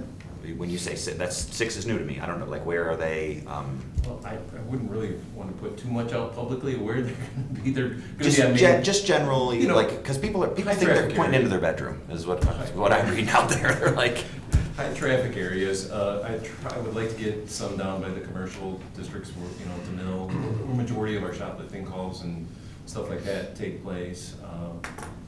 Anything close to 69 would be a good venue for cameras as well. So coming in and out of the city. Have we had Yeah. many stolen car things that you've solved here in Lapeer, or? I Well, just- see, our guys don't always run around, running plates, you know what I mean? So they're not, when you think a police car is behind you and you think know your life story, that's not really the case, right? They're probably just going to another call or whatever. So we don't recover a whole lot. I mean, other than if we know it's a stolen vehicle and it's coming into our city or something like that, or coincidentally, we made a traffic stop on the vehicle and it's stolen. This program or these cameras would let our officers know right on their desktop in their car, hey, a vehicle just entered into your city, this is what it looks like, this is the plate, it's registered as stolen out of this city. So that would increase dramatically for us, those types of arrests.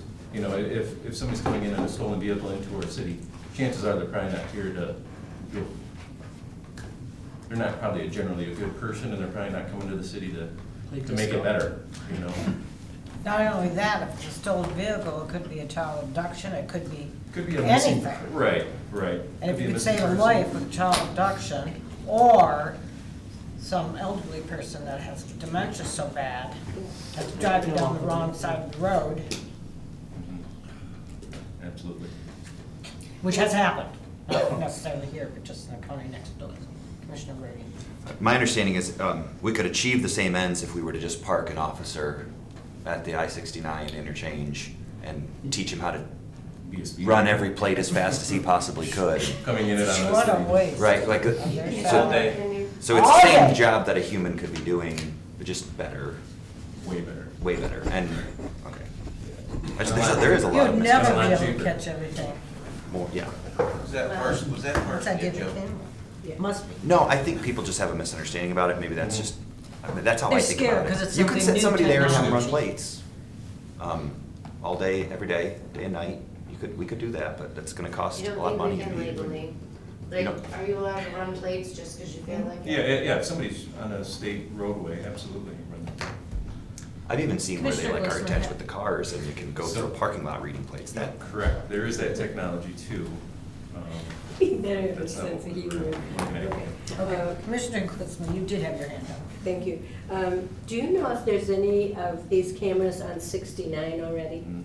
They are, okay. And secondly, are you getting any personal flack to your office about it? No, matter of fact, I was down, no, not in the office, everybody's on board internally, but. Yeah, I mean residents calling? No, matter of fact, I was at the Hunt Club yesterday down in Metamora, and I had 3 or 4 guys come up to me and say, that is great, that's awesome, that, it was total supportive, and these are, you know, pretty conservative guys, old guys that you would think might not think that way, but man, they were like, man, that's great, you know, if we can get that technology here. So, I've had nothing but positive, just being honest. I did bring an article today, and this dates, the crime dates back to 1990. And the reason I'm bringing it up is it's about Paige Winkowski. She disappeared on the expressway back in 1990, and she was about 30 years old. She was a school teacher. I can identify with her because way back then I was like 30, school teacher, and her father worked with my father. And she's still missing today. So my question is, could the cameras back then, had they had the technology, save her life? It's hard to say. I mean, if she got into a vehicle and somebody got the description of a vehicle or got a plate off the vehicle, definitely. They did have a description of the vehicle stopped next to hers, but they could never find it. Right. So, anyway, this breaks my heart. I identified so much with it, and I'm thinking about if the camera can save a life, maybe we better do it. And I know I've got people who are against it, but, yeah. Well, it's technology, it's something new, and people aren't always comfortable with that. I mean, when we talk about privacy, I mean, and I wish he would have touched on it a little bit more. I mean, none of this information is sold anywhere. It's dumped out of the cloud in 30 days. If our officer puts something in there, he's got to have a complaint number, or she has to have a complaint number, or a reason why they're looking for this vehicle. And if they don't, that triggers that, because then that'll go to an administrator of the program. They'll see like, okay, nothing was put in here. We'll make contact with that officer. Maybe we start an internal on it as to whose plate is this you're running? Is this, you know, an ex-girlfriend or whatever? You know, so there's some safety in it. I just think people just don't really get that. And you'd be surprised at what we can get on our computer already. It's not, you know, we trust our officers to do a good job. We trust their integrity. That's why we hire them, and trust them to do the right things. So. Commissioner Atwood, you started your Yeah, question? just to piggyback, that's more of a comment, it's kind of piggyback off what Commissioner Glissman was saying. It's one of those things where you don't want it until you need it, right? And I'm sure people are aware when we have a crime happen in the city, our detective is going around looking for houses that have cameras on there. on their, Business. doors or Doorbell. businesses or, yeah. Yeah, absolutely. I'm just saying, there's ways for the government to find you. And usually it's right They've been here, bad. it's right here in our Right. pocket. Yeah. And I understand the pros, I understand the cons, I understand the fears of, you know, invasion of privacy and all that. But again, my mentality is, I don't want it until it's needed, and by that time, it might be too late. You know what I'm saying? If it saves one person's life or, you know, is a crime deterrent, you know, it's one of those things where you gotta weigh the pros and the cons. A lot of communities have. I mean, I think now they're pushing almost 200 police agencies in the, or 200 municipalities in the state of Michigan already have them, and it's growing, you know. I think almost everybody in Genesee County, pretty close to everybody has them already. I don't want us to get behind the 8 ball in this technology and, you know, all of a sudden we're getting hit with all these crimes because they know. I mean, criminals aren't stupid. When they get the police reports, they sit down with their attorney and they go over how did they figure this out or whatever, and they talk, you know. So I just don't want us behind that 8 ball. That's all. By and large, I always found criminals to be pretty stupid. But, Chief will disagree with you on that point. All right, sidewalks, page 135. So you'll see $50,000 a year is spent on various, you know, maintenance of sidewalks. That's been ongoing for a long time. And then the 120 for the downtown sidewalk improvements, which could be as low as I think 90. That was, I think, one of the quotes we had. But that's going to be an ongoing discussion about what it's eventually going to cost. We would just ask that you budget 120, and we'll obviously bring you a proposal for what it would actually cost. So pretty simple one. Wastewater, we're page 139. Again, I understand what some of these words mean, but not all of them. You know, I think there's been a lot of deferred maintenance out there, and we now have somebody who's top-notch, who's put together a plan, and I'd like to spend some money so that what you put in the toilet always goes down. Right? So if you have any thoughts, questions, concerns about anything, I have a young man up there who can answer them for you. Commissioner Brady. So the vehicles that are used in the operation of the wastewater treatment plant are separated from the actual capital of the wastewater treatment plant itself? Correct. Correct. All the vehicles that are funded through the equipment rental rates are in the equipment section. Okay. So what you're seeing here by the wastewater fund. And we're continuing, I know last year we were able to see the availability to mow and have DPW take over mowing within the week. And we're continuing to look for opportunities to share resources amongst ourselves in that, you know, in equipment that way too, right? Problem is, we did such a good job last year, there's only so much we could cut this year. Great, well, just, I mean, let's keep doing it. That was a great move and I want to keep doing it. And if you could have seen the original proposed CIP, Rob Underhill did a great job. He came in and he met with us, and he moved a lot of projects out, and he really did a really good evaluation of all the equipment. And the initial CIP, I mean, I had told them, you're removing it or I'm removing it. Because this is not something that could come to the commission. And he did a great job of evaluating all that before coming to you. Yeah, one of the reasons we like working with him so much is he's such a straight shooter, and he's willing to say, no, we don't need this year, let's move that out. So if everything was front-loaded, as we have seen in some of these budgets, that's when Kelly and I say, I'm not so sure about that, but he's a pretty straight shooter. Commissioner Allen. General question for wastewater treatment. What is our max capacity for that plant as far as potential growth for business or residential?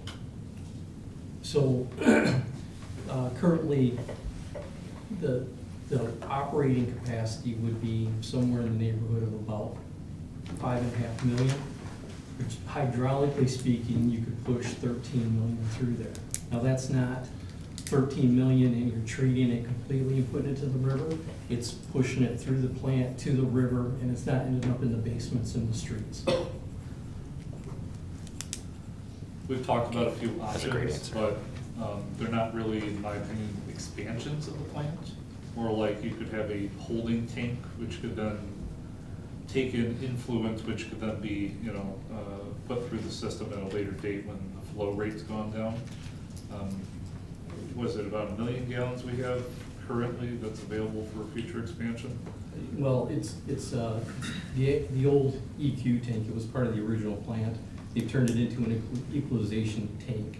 A couple of weeks ago, when we were pushing 15.8 million through the plant, we did have a little bit of an overflow, partially treated.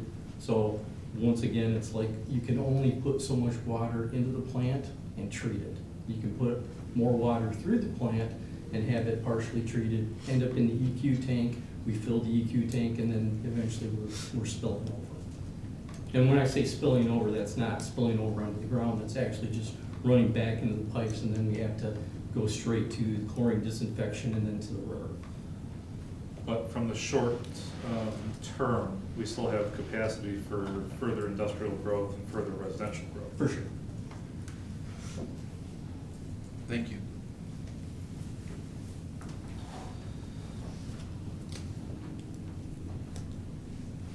Nobody wants to talk about the McCormick lift station? Yeah, how does the lift station actually work? That's a good question, and I think one of these days you should all visit the lift stations. Is that one below ground? Mm. Okay. I don't understand like how it gets to a spot and then like lifts it. Like, It's a pump, it's an underground pump. okay, so the pump. Real fancy Okay. sun pump, real Yep. fancy sun pump. Because in my mind, I'm like, okay, so it comes here and then this thing comes up and lifts up a certain amount of water. So Goes back down. for everybody else in the room, gravity, will take influent sewage water to its lowest point that it could possibly go by traveling, it's 1 foot per inch or something like that. It gets to a point where it can no longer go downhill, it has to be artificially lifted up, and that's what these lift stations do. So, Ms. Wendell's right, it's pretty much a gigantic sump pump, which just has to have huge capacity and backup power and all sorts of things, because bad things happen when it doesn't work. Commissioner Brady? 27, 28, there's a sludge tank, and then 28, 29, there's a sludge tank repair. Are there 2 sludge tanks? We currently have 4 sludge tanks. Okay.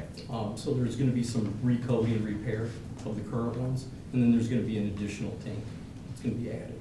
So that's the one that just said sludge tank, that's an additional, take our number up to 5. Correct. Okay, and then some work done on some of the Yeah, old ones. there'll be some coatings that need to be done and some concrete repair. Okay, nothing else? Let's go to water, 163.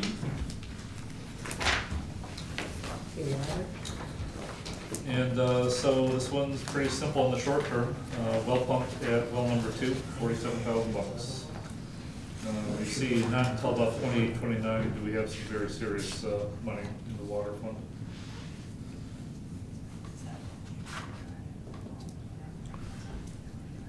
Are road projects planned for Birdland out in 28, 29? So I don't know where the water pipes are out there, Mr. Slusher. Are they underneath the road? Yeah, so it sounds like that might be part of what these projects are. Because if the pipes are underneath the road, obviously the road would have to be fixed or repaired after the pipes were fixed.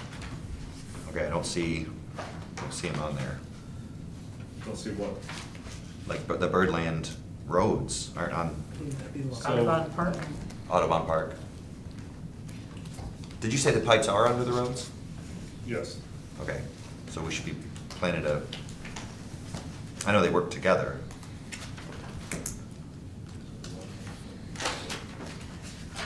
So if the road, let's use First and Second Street as an example. Okay, so those roads were identified as needing to be redone, correct? And as part of that process, they've identified that there's water and sewer lines that need to also be done. So you will find that entire project in the local street category, correct? Mhm. And then when you look at the funding breakdown, you will see the portion that is water and sewer. And it will be paid for by the water and sewer funds, not by the local road fund. So the category of water, those are specific water mains that have been identified. Genesee Street was a perfect example. Yep. That $4 million project, that was a water main that needed to be repaired. And so when they did that, of course, they had to do the road. So you didn't see any cost of that project in the road fund. It was entirely in the water fund. So Nightingale and these other ones are similar to that, where because they have to rip up the whole thing to get to the pipes, they're gonna put a new road down? Yeah, so that water, those water lines would be repaired at the time that the road is done. And when I look at, I'm assuming that's a local road, I don't know. Yeah, I think so. Okay, so when I look at the, page 64 of the local streets, I don't see that road on the 6-year. Now, I know that Ross is gonna be doing, you know, an analysis of all these projects. None of these projects are anything that Ross has obviously, you know, proposed at the time, so that's something that will be worked on in updating the PACER study as well. I think that answers my question. Does anybody else, yeah? On that? Does that make sense? They're gonna redo the road when they do the water project? Okay. Yes. Just don't dig up those roads, don't dig those roads up and fix it and then just pack dirt back on down it. No. We've done that a few times already out there. Yeah. Do not like that, but it does happen in some It does happen from time to time. areas. Mr. Okay. Redwood, you, I was just gonna say, I ride my bike back there sometimes and those neighborhoods are in the roads are in pretty bad shape. Yeah, they are. So I'm actually pretty happy to see that we're gonna be investing in that neighborhood. Would that necessitate a special assessment? it depends on what happens with the falls areas. If everything was the way it was right now, would those houses get specially assessed when we redo the pipes? So if it's done entirely based on the water underneath and not the road itself, then I don't think so. The special assessment policy is about roads. Did you get special assessed when they did next to your house? No. Because it was a water project, right? I was So it under would the be the same same thing. I was under the Right. understanding it was grants also, which obviously would put with it. But I didn't know if there was overlap and that's why. Different funds. That project was funded almost completely by grant.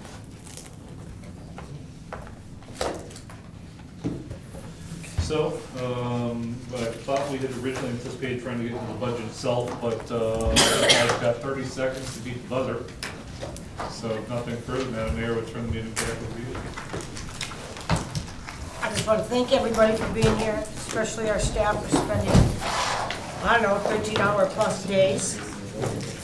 And all of us, I guess, also, who spent 13 plus hour days. Some of you had paying jobs. So, I got $50 for this. paying jobs during the day from another employer. Okay, so with no further business being on the agenda tonight, I believe we've talked quite a bit. I am going to adjourn this evening's meeting, and we will see you April 24th, whatever next Thursday is, 21st. Monday. Well, yeah, but I'm meant for the budget, regarding the budget. The 28th. 28th. I thought it was the 24th. No, Make sure it's 24th. 4 I'm p.m. sorry. Thursday. I was gonna say, there's a. Thursday. I was right the first time, April 24th, for the remainder of the We'll send out budget. emails. We better, because we're all confused now. Thank you so much. Good night.